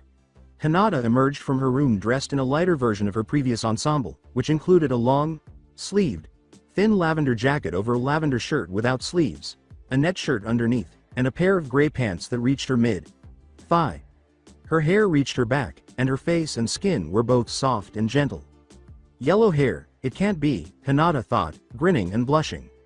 Excuse me, but who are you? Hinata asked, glancing at her. Naruto turned around and remarked, Huh, that hurts Hinata. Chan. Just as Hinata was about to pass out, Naruto appeared behind her, supporting her. Holy shish. Is this Hinata? Naruto asked himself, staring straight ahead with his eyes wide open. Naruto said, Don't faint on me now. Naruto-kun. Shouted Hinata, who instantly turned a bright red. Dear Kami, is that Naruto-kun? Hinata asked, examining his features. Naruto laughed and remarked, That's some progress, you don't stutter anymore. What are you doing here? Hinata asked, blushing as she glanced at her longtime crush. Naruto grinned and said, I came to say what's up, and when is our date? What? Hinata uttered. Hinata thought, he's actually taking me on a date. With wide eyes, Naruto said, Wait, you forgot. With her hands raised in desperation, Hinata screamed, No, no, no, it's not that I thought you were playing. Naruto gave her a hug and said, "I'll come get you later then," before heading to the compound's gate. Before she simply collapsed to the ground, unconscious, she stood there for a good minute. All she could think about was, Naruto-kun just hugged me. Tower. As she waited for the blonde knucklehead to arrive, Tsunade was growing impatient. Jiraiya was becoming terrified for his life as she walked back and forth between the window and the door. Jiraiya thought, "Where the hell are you, Gaki?" Jiraiya hurried out the window and said, "I'll go look for him." Tsunade yelled, "Get your ass back here, Jiraiya," but Jiraiya had already left. As Naruto was about to enter the tower, he noticed Konohamaru sprinting in its direction, followed by 3 others. When Jiraiya noticed Naruto standing outside the tower, he leapt down from the roof he was jumping on and stood next to him. He crossed his arms over Naruto's chest and gave him a head slap. Naruto put his hand on the lump and yelled, "What the hell was that for arrow, Senin?" The Sannin retorted, "Tsunade was prepared to kill me when you kept her waiting." When Konohamaru heard the words, Naruto.ni.san, he leapt and gave Naruto a hug. Softly ruffling his hair, Naruto said, Konohamaru.ni.san. The other girl and Udon yelled, "Hey, boss." Konohamaru looked at his big brother and rival and said, "Boss, I got something to show you." After 3 years of not seeing her, he noticed the physical change when Sakura called to him and arrived where Jiraiya and Naruto were standing. His cerulean eyes were locked in her jade eyes. She had to lift her head to get a clear view of him because she was a foot shorter than him and could reach his chest from above. Because he has always thought Sakura is very beautiful, her face was still stunning and her bubblegum pink hair was still short from when he last saw her. It wouldn't be difficult for him to decide between her and Hinata in terms of beauty because Hinata was fully developed, with a cute face and a sexy, amazing body. After examining her face, his gaze strayed to her attire. She was wearing a pink medical skirt, black spandex shorts, long black sandals, and a red shirt with short sleeves, a zipper in the middle, and 2 white circles crossed together in the left corner, which he recognized as the clan's emblem. In addition, he saw that she had a leaf headband on top of her head, which was red like her shirt, and that she was wearing long black leather gloves that reached her elbows. He finally had to take notice of what she had to offer because her kunai ostlers were on the left side of her back and her shuriken ostlers were on her right leg. He attempted to check her breasts by looking at her chest. Training with Jiraiya and Kisame had that effect on him, and he saw nothing because her chest remained flat. He wanted to laugh, but at the moment he was trying to hide any emotion. Even without touching them, he could tell that her legs had developed a slight muscle structure, indicating that she had been subjected to intense training. Her legs were long and appeared hard. Sakura was staring at her yellow-headed teammate and fighting the urge to cry on his chest and give him a tight hug because she had missed him so much and he was the only person she would cooperate with to bring Sasuke back. However, she resisted because she was well aware that she had no right to do so after everything she had done to him. This was the same person who wanted to make her happy and did everything in his power to do so, and she returned the favor by punching him and reopening the wound he had caused while repeatedly rejecting him in an attempt to make her happy. She came to the realization that he was her most valuable person a bit too late, and now she had to bear the guilt, regret, and sadness that came with her actions. Since she began training under Tsunade, she has been thinking about him constantly. During training, she would constantly see his images, which gave her his fox grin. However, she kept her thoughts to herself because she didn't want her friends to know that she was thinking about him. She believed that Naruto would be the same Naruto she knew from Team 7. After 3 years of non-stop training, she noticed that Naruto had changed physically. He was taller than her, and because she was so short, she had to lift her head to look directly at him. She could only reach his chest. She was astounded by how much he resembled the 4th Hokage, save for the whiskers, as she looked at his face and noticed that his yellow hair reached his shoulders. His face has changed, with all of the baby fat gone and his blue eyes added. She acknowledges that his new appearance has made him more mature and attractive, but she also holds back the blush that would soon hit her cheeks out of embarrassment. However, she interrupted her thought process when she noticed the expression Naruto was giving her. He was grinning at her, but she could tell from her experience that his fake smile was concealing his actual feelings.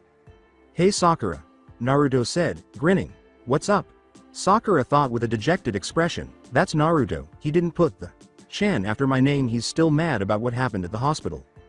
With a note of sadness in her voice, Sakura said, "Welcome back, Naruto. You've matured and are now taller than me." Sakura said, "Hello, Jiraiya Sama," glancing at the man she knew was unhappy to see her. Jiraiya said, Hello there, Haruno-san, without even glancing at the girl. Sakura blushed when the yellow head turned to face her and asked, Naruto, did I change? Naruto looked at the girl and said in a monotone, no, knowing you, you're still the same. Despite the sadness in her voice, Naruto said, look, Naruto, I'm sorry about what happened at the hospital, I was just angry at the time. Naruto said in a monotone, that's why I said you didn't change a bit. Sakura was about to strike him in the head when Naruto appeared behind her, grinning, you. With his hand still behind his head, Naruto uttered, "Nu, huh, Sakura." The only thing on Sakura's and Konohamaru's heads was, fast. Ni-san, check it out, Konohamaru said. After creating a shadow clone with a single hand seal, Konohamaru performed another seal and uttered the words, Oroku no Jutsu. Ona no ko dushi. Sexy technique. Girl companions. Both the shadow clone and Konohamaru then changed into two nude young women embracing one another. Jiraiya and Naruto both had a huge smile on their faces. Konohamaru, you're a genius, Jiraiya exclaimed, his jaw agape. With his mouth hanging and his eyes wide open, Naruto yelled, that's a 10. When the girl on Konohamaru's team gave him a head slap and left him furious, the jutsu was called off. Sakura was wearing her angry face and was going to hit Naruto, but he didn't even move. He performed some lightning, fast hand seals, then whispered, Ninpo, Harijizu, ninja art, underworld garden spike, and his hair grew and turned into spikes that covered his entire body. Sakura didn't notice when he performed the hand seals, so she swung at him in the hopes of sending him flying across the village, but Jiraiya grabbed him by the legs and leapt away with him before Sakura could see the jutsu. After canceling the jutsu, Naruto's hair returned to its natural length. What the hell was that? Cried Naruto, who was still in Jiraiya's grasp. Jiraiya smirked and said, Naruto, you have to go to that office now and don't go showing off your jutsus unless it's a fight. Oh shit, Naruto exclaimed as he ran upstairs. Sakura thought, I knew it, he wasn't that strong. Tower. Tsunade's embrace left Naruto gasping for air as he dashed into the office. She released Naruto after he returned her hug. Grinning, Naruto stood next to Jiraiya. How have you been, brat? Tsunade asked. All right, Chan, Naruto said. Tsunade said, welcome back, idiot. Thank you, old hag, Naruto answered. Idiot, Tsunade said. Old hag, Naruto said. Idiot, Tsunade said. Old hag, Naruto said. Idiot, Tsunade said. Old hag, Naruto said. Shizune yelled, stop it, you two, while glaring at them both. Well, she started it, Naruto remarked, gesturing to Tsunade. Okay. Back to the matter at hand. We'll have to see how much you've grown, laughed Tsunade. Naruto scratched the back of his head and asked, who do I have to fight? Temari was standing next to Shikamaru as he entered the room, conversing with him. Naruto put his hands behind his head and said, it's you. Hey Shikamaru, are you the one that's going to fight me? Shikamaru looked at Naruto and said, no, I never heard nothing about no fight. Welcome back, perhaps we can occasionally observe some clouds, Shikamaru said. Sure, Naruto said, grinning as usual. Shikamaru asked, glancing at Naruto, what's up with the change of clothes? My old cloths got messed up during training, so Ero. Sennin told me that my mom left this for me, Naruto replied. Shikamaru handed the folder to Tsunade and left the room with Temari, saying, okay. Well, I only came here to give some reports to the Hokage, not your opponent. After failing in her attempt to choose who to pit against Naruto, Tsunade thought of his old team and had an idea. Tsunade stood up and said, Kakashi will be your opponent, Sakura, Naruto. I want to see how strong you two are. Wearing his Junin outfit, Kakashi emerged outside the window, holding an orange book directly in front of him. Naruto said, scratching the back of his head, Kakashi, sensei. Yo, Kakashi uttered. As Kakashi put the book away, he thought, sensei. I got something for you. Naruto took a scroll out of his pocket, applied some chakra to the seal on it, and his backpack materialized. He took a book from inside the backpack and gave it to Kakashi. When Kakashi looked at the book, he was practically staring. Kakashi exclaimed in surprise, this isn't supposed to be released for another month. Before he muttered something about being ungrateful for giving away their sensei's book, Jiraiya muttered, tell me about it. After looking inside the book, Kakashi bowed before Jiraiya and said, you are my god. I know, Jiraiya grinned and said. Tsunade said, go now, and rest before the spar. Jiraiya looked at Tsunade and said, I don't think it's a good idea, Haim. Why is that? Tsunade inquired, staring at the bewildered Toad Sage. Jiraiya thought, how are you going to see how far they've come if they're in a team? You're right, Naruto, it'll be you against Kakashi after Sakura go against Kakashi. Tsunade replied. With resolve in his eyes, Sakura declared, I want to fight Naruto. Jiraiya looked at the girl and said, that's not a good idea, Haim. Tsunade grinned and said, I trained them, so I think it's safe to put her against Naruto. You don't understand, Jiraiya begged. It's final, Tsunade said, growing irate. Tsunade. Sama, thank you, Sakura bowed. That's not a good idea, Ba-chan, Naruto remarked, grinning at his mother figure. With a vein in her forehead, Tsunade screamed, stop talking and stop calling me Ba-chan. Before departing, Kakashi said, we'll meet in the forest tomorrow at around 200. While waving, Naruto said, I'll see you at 4 sensei. Tsunade the key, we have a lot of stuff that needs to go in the Namikaze Labrazi, Jiraiya replied. You told him, Tsunade remarked. Of course, Jiraiya replied. Tsunade took an envelope out of a drawer on the left side of the desk and handed it to Jiraiya. Naruto followed Jiraiya as he left the office carrying the envelope. Naruto waved at her and said, see you later, Ba-chan. She threw a book at him, but he simply took it and threw it back to her. Sakura followed Naruto out of the room. Sakura grinned and said, you want some ramen, Naruto? To the boy with the yellow hair. No, I'm busy right now, Naruto continued to walk.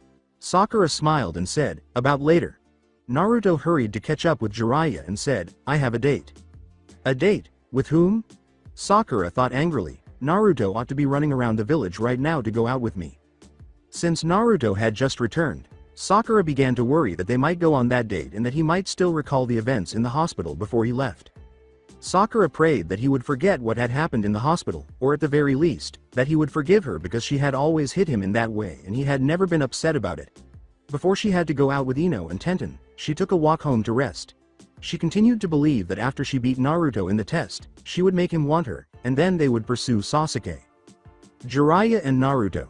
Surprisingly, the Namikaze compound was one step down to the Hyuga compound, so they walked there. Taking the key, Jiraiya unlocked the gate to the large compound where they would reside. When they entered, they discovered a lovely, vibrant garden in front of the house, which was unthinkable given that it had been vacant for almost 15 years. In order to get a good look at the house and the entire backyard, Naruto approached the main house slowly. As soon as Naruto entered the house, he saw a picture of a pregnant woman dressed normally, with the fourth standing behind her. Tears began to fall down his cheeks, and as he continued to walk, he noticed a framed picture of a baby with yellow hair. 8 p.m. Is that? Exclaimed Naruto as he gazed at the image.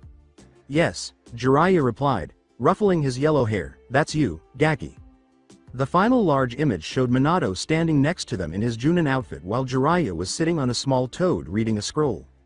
Naruto walked up the stairs and saw another picture, this one of Jiraiya holding the young boy in a hospital room. He looked at Jiraiya and noticed that the man was averting his eyes from the picture. Jiraiya gestured to the room directly across from them, where he noticed a small baby crib and several plush animals. He sobbed as he left the room and proceeded to the master bedroom, where he unpacked his belongings before leaving. Jiraiya went to the room where he usually slept when his student was still present after walking down the hallway. A number of other family member homes were located behind the main house, which stood in front of the compound after the flower gardens. A taijutsu training ground with numerous practice dummies and a ninjutsu training ground were located in the rear of the compound. Following the training grounds was another garden with a walking path in the center that featured lovely images of a dragon with water flowing from his mouth, similar to the one on his sword. A lovely little lake with a fountain in the center was reached by the path. Gaki, make sure you score okay, Jiraiya said, grinning perversely. Shut up, Arrow. Senin. Naruto screamed. With the exception of the swords that were sealed in his hands, Naruto removed all of his weapons and left the compound to go to the Hyuga compound to pick up Hinata so that they could go out on that date. Not far from his new home, Naruto passed a compound and arrived at the Hyuga compound. He knocked on the gate once more, and the same guards allowed him entry so he could wait for the Hyuga princess. When the guard informed Hinata that Naruto was waiting for her downstairs, she immediately descended. With the exception of not wearing the kunai holder, She was dressed in her ninja attire as she had been during the morning. Naruto touched Hinata-chan's face and said, "What's up, you look so beautiful." Looking at the young Namikaze, Hinata stammered, "TTTT thank you NNN Naruto.kun."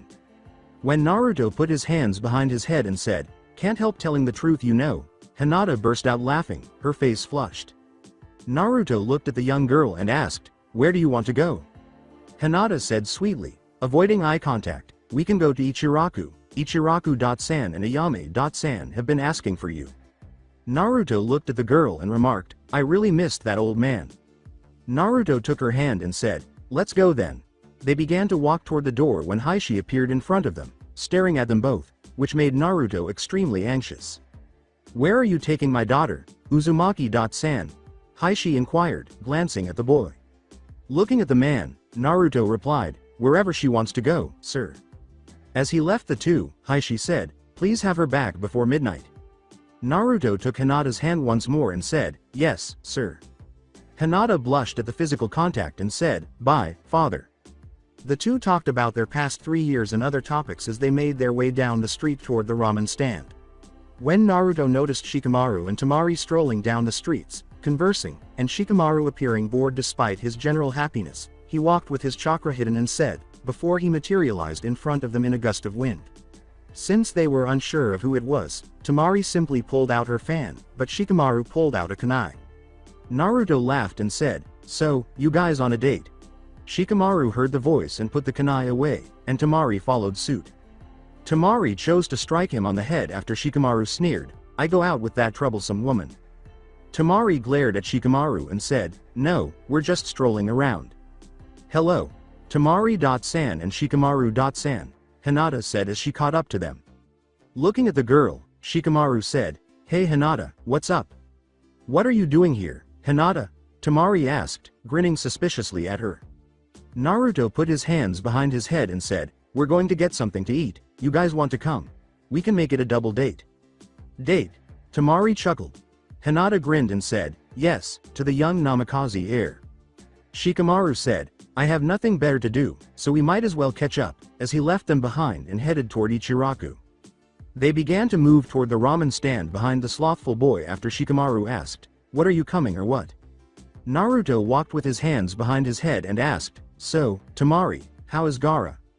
Temari grinned and said, "He's fine, and he's the new Kazagaki," anticipating the boy's response. "Gaara is the new Kazekage huh?" Naruto said, drawing attention from everyone. Naruto pointed to the Hokage mountain and remarked, "I guess I'll have to become the Hokage quickly then, I won't lose bro." Same old Naruto, Shikamaru thought, grinning. Naruto.kun, Hinata thought. Temari looked at the boy and thought, "I see why you believe in him, brother." With a determined expression in his eyes, Naruto said, "Shikamaru, Hinata, we can't let Gaara win this you know. We must get stronger together to protect our home like Gaara is doing." Troublesome, but true, Shikamaru grinned and said. "Hi, Naruto.kun, Hinata said, grinning at the boy. When they eventually arrived at the restaurant, they entered and sat down. The old man was in the back chatting with his daughter when Naruto said, "Hey old man, can I get 3 orders of miso and 1 order of pork ramen?" Hinata said to the elderly man in the back, "Please, I'll have some vegetable ramen." Temari said, "I'll have the same." Shikamaru placed his head on the counter and said, "I'll have a miso ramen, but it's so troublesome, you know." From the rear, the elderly man shouted, coming right up. "Wait a minute, that voice, that appetite, can it be?" Ayame thought as she walked toward the counter to see if she was correct. When she arrived at the front, she noticed the boy sitting next to Hinata, who had the yellow hair, whisker marks, and the typical joyful smile. "Is that you, Naruto?" Ayame asked as she walked around the counter to observe him. Before the girl gave him a joyful hug, Naruto scratched the back of his head and asked, "What's up, Ayame.san?" Ayame shouted to her father in the back, "Dad, Naruto is back." "Is that you, Naruto?" shouted the elderly man preparing the ramen from the rear. "Old man Ichiraku," Naruto said with a smile. The old man carrying the food said, "Boy, why did you stay out so long? Business is not good without you around." Naruto said, "I had to do a little traveling with Ero." Sennin, grinning at the elderly man. While scratching the back of his head, Naruto questioned, "Old man, do you still make ramen to go?" "Yes, why?" Ichiraku asked, glancing at the boy. Naruto grinned at the elderly man and said, I have some guests at my house, and I need some food for them. Ichiraku smiled at the young boy and asked, what do you need? Naruto ate his food quickly, saying, 5 miso ramen and 5 pork to go. Ichiraku went to the back to prepare the food and said, coming right up and welcome back boy. Naruto continued to eat his ramen and asked, so, Hinata-chan, what did you do in the past 3 years? I trained with my dad most of the time, and Tsunade-sama and I took the Chunin exam, Naruto grinned. Naruto remarked dejectedly, so, Sasuke and I are the only genins from our graduating class. In an attempt to reassure him, Hinata said, you'll take the Chunin exam soon. Naruto grinned and said, it doesn't matter anymore, I'm still going to be Hokage someday. What have you been up to, Naruto? Shikamaru inquired. Naruto finished his last bowl of ramen and remarked, I trained with Gaara for 2 months, then went to my mother's birthland where I met my family, and they taught me how to make swords and some sword-related ninjutsu. Naruto took out some cash and gave Ichiraku the money for the food that everyone had ordered, and he brought the ramen they would have to leave. Kage Bunshin no Jutsu. Shadow Clone Jutsu, Naruto declared without performing the one-handed seal necessary to create the clones, and 2 clones materialized beside him. Naruto told the clones, take this to Ero Sennin. They took the food and made their way to the Namikaze compound to deliver it. Shikamaru was astounded to hear that clones could now be created without seals. Naruto scratched the back of his head and remarked, it's not impossible when you use it as much as I do.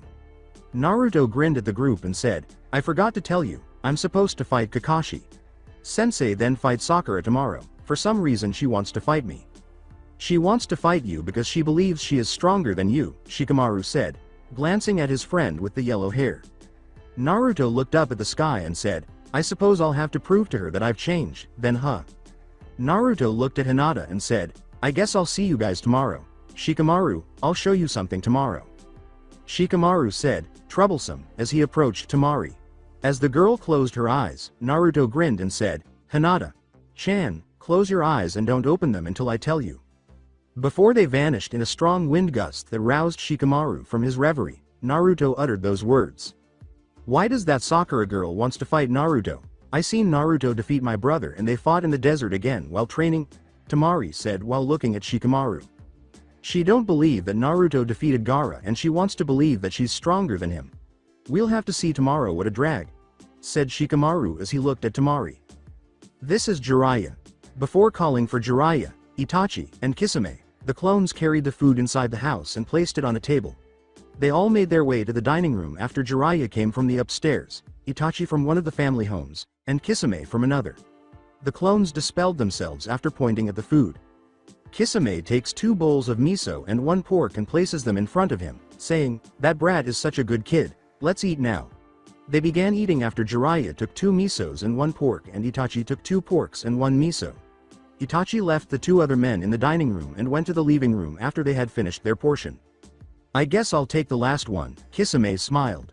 Over my dead body, Jiraiya screamed. Kisame pulled out his sword and yelled, let's do this the old-fashioned way. Taking out his sword, Jiraiya yelled, I guess so too. They both said, rock, paper, scissors, and Kisame prevailed. He then took the last bowl and ate it in front of Jiraiya, which infuriated the Toad Sage. This is Naruto and Hinata. With Hinata at his side, Naruto emerged in a gust of wind atop the fort's head atop the Hokage mountain. He set the princess of Hyuga aside. With his hands behind his head, Naruto said, you can open them now. Hinata opened her eyes and gazed out at the entire city. It was a stunning sight. Hinata smiled at the boy who was embracing her, indicating that she was cold, and said, wow, Naruto-kun is so beautiful. Naruto looked at her and asked, are you cold? Naruto began removing his coat and wrapping it around Hinata's body as she stammered, N.N.No. Thank you, Naruto-kun, Hinata said, her face flushed as she looked at him. She turned to face him once more and noticed his toned body beneath the coat. How do you know this place? Hinata asked, blushing as she looked at him. At the end of the sentence, Naruto grinned and said, I come here to relax, and I know almost the entire village like the back of my hand. Hinata looked at the village in front of her and said, I heard your family moved in the village. Yeah, on my training trip to the whirlpool, I met my grandparents, Naruto grinned. So you know about your family now then? Hinata inquired, continuing to gaze sorrowfully at the city in front of her. Since he was unable to see and get to know his parents, Naruto lamented, "Yeah, Arrow. Sennin told me about my mom and dad, they're both dead." Hinata comforted the yellow-haired ninja by embracing him and saying, "It's okay, Naruto-kun." Naruto sadly gazed at the young heiress and asked, "So, how come I never see your mom?" Hinata lamented, "My mom died giving birth to my younger sister, before Naruto gave her a hug." Naruto sadly said, "I'm sorry, Arrow. Sennin told me that my mom died giving birth to me." Hinata continued to discuss the conversation, saying, "We know who your mom is." Naruto exclaimed, "You do," in shock because the village didn't know who his parents were. Hinata said, "Why? Why? Yes, we found out when your family moved to the village," assuming he was upset that they had learned about it behind his back. Naruto got up from his sitting position and said, "Oh, I guess I should take you home now." He offered Hinata a hand, which she accepted to stand up. With Hinata beneath his arm, Naruto performed the hand seal, uttered the words, "Futon. Shunshin. Wind style. Body flicker, vanished in a gust of wind, and then resurfaced in front of the Hyuga compound. As he turned to go home, he let Hinata go and said goodbye. When she took his hand, he turned around, and she kissed him on the lips. He kissed her back and put his hands around her waist. Following their final kiss and farewell, Hinata entered the compound beaming, and Naruto followed suit, grinning broadly as he made his way home. The following day, Naruto got up, showered, and put on his clothes because he was visiting his parents' grave for the first time today. In search of a flower shop to purchase flowers for their grave, he left the compound. Recalling that Ino's parents had a flower shop, Naruto began to wander the streets in search of the establishment, but he was still unable to locate it. While strolling through the streets, Naruto saw girls staring at him with dreamy eyes and villagers waving at him. He was now on his way to Ino's flower shop, but he still didn't know where it was. He had plenty of time to find the shop, but he didn't ask Shikamaru for directions last night, so it looks like he will have to walk there himself. He abruptly stopped when he came to a small red bridge, and as he watched the river run, the nostalgia came back. Team 7 always gathered here to wait for Kakashi and receive their missions. Naturally, this location also brought back some unpleasant memories for him. Rewind. When Naruto got to the bridge, he saw Sakura and Sasuke waiting for their teacher, but Kakashi was once again running late. Knowing that the masked ninjas would never be able to alter his tardiness, he shrugged his shoulders and smiled as he approached Sakura, who was staring at the Uchiha as usual. "Good morning, Sakura-chan," Naruto said with joy as he waved to the girl. The blonde scowled as he approached a corner of the bridge, and Sasuke smiled at him since he understood why he was upset, but Sakura ignored him as if he hadn't been there and kept staring dreamily at him. With a playful tone, Sasuke asked, "What's wrong, Dobi?" Glaring at the Uchiha, Naruto yelled, "Nothing is wrong with me, Teme, so back off." Wham! Naruto, I told you not to call Sasuke-kun that. Sakura slapped the blonde while glaring at him. Feeling the agonizing blow from his pink-haired crush, Naruto slowly stood up. Why did she have to do that every time? She clearly didn't realize that the blow to his heart, which would always occur whenever he insulted her beloved Uchiha, hurt him more than the physical harm. Sasuke called him, interrupting his thoughts. "Hey Dobi." "What?" answered the irritated Naruto. In a superior tone, Sasuke said, "When Kakashi gave us our mission, make sure you don't get in my way." When he said, "What the hell are you talking about? We were supposed to be a team," Naruto snarled. Wham! Naruto, I told you to stop calling Sasuke-kun that. Sakura glared at him once more. Naruto stood up again, his heart aching from Sakura's physical attack. "The same goes to you, Sakura. Don't get in my way," said Sasuke, in his typical emo persona. But Sasuke-kun, Sakura was hurt. Sakura was still upset about Sasuke's scathing remark, but he ignored her and moved to a corner far from his two teammates. Naruto was looking at Sakura with sympathy because he couldn't bear to see her like this. It was always the same when Sakura was hurting, he was hurting too. Before she began to cry, he approached her and grinned broadly, saying, "Don't listen to the Teme, Sakura-chan, it's okay." "Naruto, leave me alone," she yelled angrily. Wham! As Sasuke smiled and muttered, "Loser," she punched him, sending him flying from the bridge. Kakashi then materialized in a cloud of smoke, his perspiration dripping down his face. "You're late, sensei," yelled Sakura, who was furious. Kakashi began his lie by saying, "Sorry, a black cat crossed my path." "Liar!" yelled the genin with the pink hair. With a sigh, Kakashi abandoned the weak justification, saying, "Anyway, I have your next mission right here." "What happened to Naruto?" he asked, noticing him on the ground still feeling Sakura's punch. Sakura returned to her fangirl self and stared at Sasuke dreamily, utterly ignoring the distraught Naruto on the ground. "Who cares? Let's just do the mission and get this over with," Sasuke said. This is the end of the flashback. Naruto thought calmly, "And you expected me to be jumping around the village, because you asked me to get some ramen."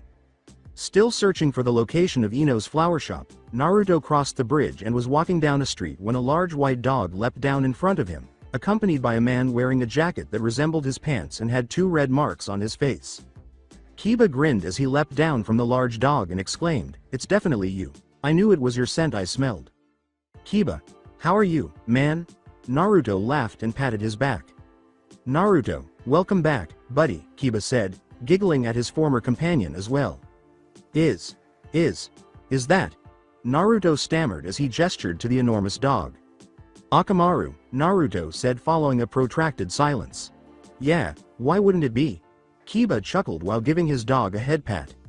Naruto sarcastically remarked, "Perhaps because Akamaru has truly matured over the years." Kiba laughed and said, "Really, I never realized that since I'm with him all the time." The expression on Naruto's face was faulted. "I never realized. Akamaru used to be on top of your head, and now you're riding him." Kiba looked at his friend and asked, "Where are you heading?" "I've been searching for Ino's flower shop, but I've never been able to locate it," Naruto said, scratching the back of his head. Kiba said, "I'll show you, let's go," and they began to move when they heard a voice behind them. The voice, which Naruto had not yet recognized, said in a monotone, "Hello, Naruto-san, Kiba-san." "Shino, why the hell do you cover yourself so much?" yelled Naruto, recognizing his comrade, as he approached the figure and began to smell around him. In a monotone, Shino asked, "How's it been, Naruto-san?" "Mostly fun," Naruto replied. Shino walked away from the two and said, "I guess I'll see you around then, Naruto-san." Naruto waved at the Aburame heir and said, "Don't forget to come watch me fight Kakashi, Sensei and Sakura." "Yes," Shino replied. "Are you going to fight Sakura?" Kiba asked, giggling. Naruto grinned and scratched the back of his head, saying, "It was supposed to be her and me against Kakashi to test how improvement, but she insisted on fighting me." "Oh shish. Kiba thought, laughing, "I can't miss that." After a few more minutes of walking, they arrived at the store. A stunning blonde wearing a sleeveless purple shirt and white booty shorts was arranging flowers on the floor when Naruto peered inside. Suppressing his chakra to prevent her from sensing him, Naruto entered the store and took a moment to look around before speaking. With a tinge of humor, Naruto said, "Please, sexy Chan, can I get some flowers?" After saying, "You fucking pervert," Ino turned to face a tall, muscular man with spiky yellow hair standing in front of her. With his hands raised in anticipation of a slap from Ino, Naruto exclaimed, "Whoa, whoa." Unbelieving that the man in front of her was the same Naruto from the academy, Ino exclaimed, N. Naruto, is that you?" "Believe it," Naruto chuckled. Ino smirked as she looked at Naruto and said, "What are you doing here, and why are you flirting with me? You want Sakura to kill you or something?" According to Naruto, who was scratching the back of his head, "I'm looking for some flowers for my parents' grave." Naruto grinned at the blonde girl and remarked, "And about the flirting stuff, I couldn't stop myself seeing such a nice figure." "Pervert. How many do you want the flowers for?" Ino asked, grinning at the boy with the spiked head. 3, Naruto replied with a smile. Ino went to the corner, pulled out 3 bouquets of white flowers, and gave them to Naruto. After a little more flirting, Naruto accepted the flowers, paid them, and left the store. Since all of the Hokage's graves were located behind the tower, Naruto approached it. As he approached the graves, he noticed a large gate. He was going to enter the gate covertly using the unfinished Flying Thunder God technique, which he had begun learning before arriving in the village but never had time to practice while there. 2 Anbus, one wearing a cat mask and the other a rat mask, materialized in front of him and prevented him from entering covertly. "Anbu-san, Kano," Naruto uttered while rubbing the back of his skull. The man wearing the cat mask asked, "What do you want here, Naruto-san?" The Anbu in the rat mask, who was his cousin Ukano, said, "Naruto, What's up? Naruto scratched the back of his head and said, here to see parents and Gramps. The man wearing the cat mask inquired, who are your parents? Naruto grinned and said, isn't it obvious? The man gave him a few glances before his eyes widened in surprise. The man wearing the cat mask said, it can't be. As Naruto entered the now open gates, he said, believe it. Even though the Hokage will punish you if anybody found out from you. I'll skip it because I'm not very good at that kind of stuff. It was time for Naruto to go get some food, so he left the Hokage graveyard grinning broadly. After performing some hand seals and uttering the words, Futen, Shunshin, Wind Style, Body Flicker, Naruto vanished in a strong windstorm before reappearing in front of his preferred ramen stand. As he entered the stand, he noticed his old sensei eating lunch. Naruto was sitting next to him, grinning. Naruto grinned and said, hey Iruka, sensei, to the man. Iruka asked his former pupil, whom he views as a brother, how are you, Naruto? I've been good and you, Naruto said, glancing at the man he regards as one of his most valued individuals. What are you doing here, sensei? Naruto asked, grinning at the man. Iruka looked at the boy and grinned, saying, I'm having lunch, baka. What else would I be doing here? Naruto grinned and asked, how was the village without me? The Hokage monument is quiet and unpainted, Iruka chuckled. I guess that won't be for long, Naruto grinned. Since it had been so long since he had last tasted the divine ramen from his favorite ramen restaurant, Naruto ate his 6th bowl of ramen with such hunger and satisfaction that it brought tears to his eyes. Yes, he had ramen there yesterday, but each time he ate it, it seemed to get better. However, no restaurant could ever match Ichiraku's when it came to tasting the best ramen in the 5 countries. Iruka smiled at the masked mercenary as he ate his bowl, and he was clearly very happy eating his favorite ramen. Although it would be expensive, it would be worth it to eat with his top prankster and former student. Not everything, though, was as usual as the two people staring at Naruto. Tucci was giggling because his favorite customer had returned to the village, and Ayame was delighted to see him again. While discussing his experiences with Jiraiya with his sensei, Naruto consumed 8 bowls of ramen. After finishing his meal, he became aware that his match with his sensei was just 4 hours away. See you later Ayame-san, Iruka. Sensei, make sure you come see my match with Kakashi. Sensei, said Naruto as he rose. As Ayame looked at the boy and said, you didn't pay yet, Iruka began to suspect something was amiss. Naruto hurried out of the stand in an orange blur, saying, don't worry, Iruka. Sensei will take care of it. Looking at all the empty bowls on the table, Iruka yelled, Naruto, I'm going to kill you. Welcome back, Naruto, Iruka grinned to himself. Naruto stopped running and grinned broadly as he turned to face the Hokage Mutang. He kept walking until he noticed Shikamaru sprawled on a bench, gazing at the clouds as he usually did with Choji at his side during their time at the academy. He approached them and lay next to them, reflecting. Choji and Shikamaru were familiar with the expression on his face when he was going to play a practical joke. What are you up to, Naruto? Choji asked, chomping on his chips. Nothing, Choji, Naruto remarked with a smile. Shikamaru grinned at Naruto and said, we know that look, you're a troublesome guy, but I want in. As Naruto walked away in a strong wind, he said, okay, you guys have to go talk to Ba-chan and keep her busy while I do this, make sure she don't look outside. Troublesome, Shikamaru muttered to himself. Choji continued to eat his chips and remarked, but you have to admit it will be funny whatever he's going to do. While Naruto went to the center of the village, they went to complete their task. After performing a few hand seals, Naruto bit his thumb and uttered the words, Kachiyose, Tajugama no Jutsu. Summoning. Multiple Toads Jutsu, which caused a number of tiny frogs to appear throughout the village.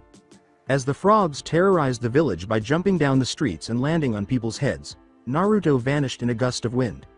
Naruto proceeded to the Hokage monument and used black paint to write, Old, on Tsunade's forehead. He also applied red lipstick to her lips and wrote, Naruto Uzumaki is back and rules, in large letters across the entire mountainside. Naruto went on top of the fort's head and sent the small toads home after completing his writing on the Hokage monuments.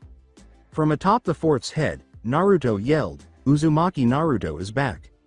Everyone knew it wouldn't be good when they looked up in horror to see what the prankster had done. After leaving the Hokage's office, Shikamaru and Choji hurried to meet Naruto where they had spoken prior to the practical joke. When Tsunade and Jiraiya, who were in her office, looked out the window and saw Naruto's painting gift, Tsunade became enraged and Jiraiya burst out laughing. Tsunade shouted, "Anbus," and almost 10 of them materialized in front of her. When Shizuan saw her master's face, she stopped laughing. They vanished as soon as Tsunade yelled, "Bring me Naruto right now." After learning of the anticipated battle between Sakura, trained by Tsunade, and Naruto, trained by Jiraiya, the clan leaders prepared to attend the fight at the arena alongside a large number of other attendees. When Shikaku noticed the painting on Hokage Mountain, he muttered something troubling under his breath. Sume and Kiba, who was standing next to her, both began to laugh. The council's civilian members were shocked that the boy would resume his antics. When Hinata, Tenten, and Ino saw the monuments, they began to laugh as they were heading to the arena where the match had been rescheduled. Naruto was still laughing uncontrollably with Shikamaru and Choji when Lee and Guy began yelling about flames of youth. Despite his lifelong training to suppress his emotions, Kakashi couldn't help but chuckle at his students' antics. When Naruto saw all of the Anbus approaching, he made the decision to avoid being caught and ran at full speed while keeping his weights on. The Anbus pursued him but was unable to catch up. With the Anbus still pursuing him, Naruto made his way to the Hokage Tower to meet Tsunade. When he reached the tower and opened the window, Jiraiya was not there to greet him. Both of them entered the office and observed the advisors discussing the boy's punishment with Tsunade. Naruto scratched at the back of his head and said, "Hey Ba-chan." Kaharu glared at Tsunade and yelled, "The boy can walk into the office whenever he wants." "Yes, damn it," Tsunade screamed. Tsunade pointed to the Hokage Mountain and yelled, "Naruto, you better clean that up." Naruto scratched the back of his head and said, "Yes Ba-chan." Tsunade punched him, sending him flying through the window in the direction of the Hokage Mountain. Naruto would undoubtedly be dead right now if Tsunade hadn't struck him with all of her strength. "The Hokage got him," was the thought that went through everyone's minds when they saw Naruto flying across toward the mountain in the sky. As he approached the mountain, Naruto flipped in midair to get back on his feet, saying, "Gamma Kachiyose no Jutsu." Toad summoning jutsu, he performed a few quick hand seals while on the mountain and called forth his two toad companions to assist him in cleaning the mountainside. The monuments were cleaned by Gamatatsu and Gamakichi. Danzo said, "That boy needs to be punished," as he entered the office. Looking at the ancient war hawk, Homura asked, "What do you suggest?" "I suggest he fights 5 shinobis of my choice after his match with Kakashi, if not he can't leave the village for 3 months, said Danzo with a smirk. Glaring at the man, Tsunade screamed, "What?" Smirking at the man, Jiraiya said, "I accept." Tsunade glared at the Toad Sage, saying, "What the hell Jiraiya, for endangering her brat." Kaharu looked at Jiraiya, Sama and remarked, "You seem confident." "Obviously, it's about time, ha-heim," Jiraiya exclaimed as she leapt out the window. Tsunade swung at the man but missed him, yelling, "Will you ever use the damn door?" "Hell no," Jiraiya exclaimed as she fled. Danzo and the advisors left the office to plot the yellow-headed boys' fight. Kaharu looked at Danzo and asked, "Who do you have in mind?" Danzo grinned and said, "Of course, my best root member." Homura looked at the man in surprise and said, "He won't survive." "He will, but he'll be in the hospital for quite some time," laughed Danzo. Naruto. Naruto decided to go get his friends so they could walk to the arena together after he finished cleaning the Hokage Mountain. He was grinning broadly as he walked down the streets because it had been a while since he had pulled a practical joke like this. He placed a hand on his student's shoulder as Jiraiya emerged in front of him, laughing uncontrollably. Gazing at his pupil, Jiraiya chuckled, "Gaki, you're a genius." When Jiraiya became very serious, Naruto laughed and said, "What can I say?" Jiraiya scratched the back of his head and remarked, "Gaki, you kind of have to fight 5 guys after your matches." Naruto looked at his sensei and yelled, "What the hell, why did Ba-chan do that?" Jiraiya looked at him and said, "It wasn't Tsunade. It was the same guys that tried to banish you after your fight with Sasuke." Naruto asked, glancing at his sensei, "What do you want me to do?" Jiraiya looked at his pupil and remarked, "He's been trying to be Hokage all his life, and he's one of the guys who gave Itachi that mission." "Do I go all out?" Naruto asked, glancing at his smiling sensei. Jiraiya shouted, "Of course idiot," and slapped him over the head. "Let's go," Jiraiya said as she made her way to the stadium. Naruto looked at his sensei bewildered and said, "I thought it was supposed to be in the forest." "There's a lot of people waiting to see you fight, kid," Jiraiya said, grinning at his pupil. So that's it for today. I hope you guys enjoyed it. Don't forget to like, share and subscribe to the channel for more awesome stories like this. Thank you. See you all in my next video.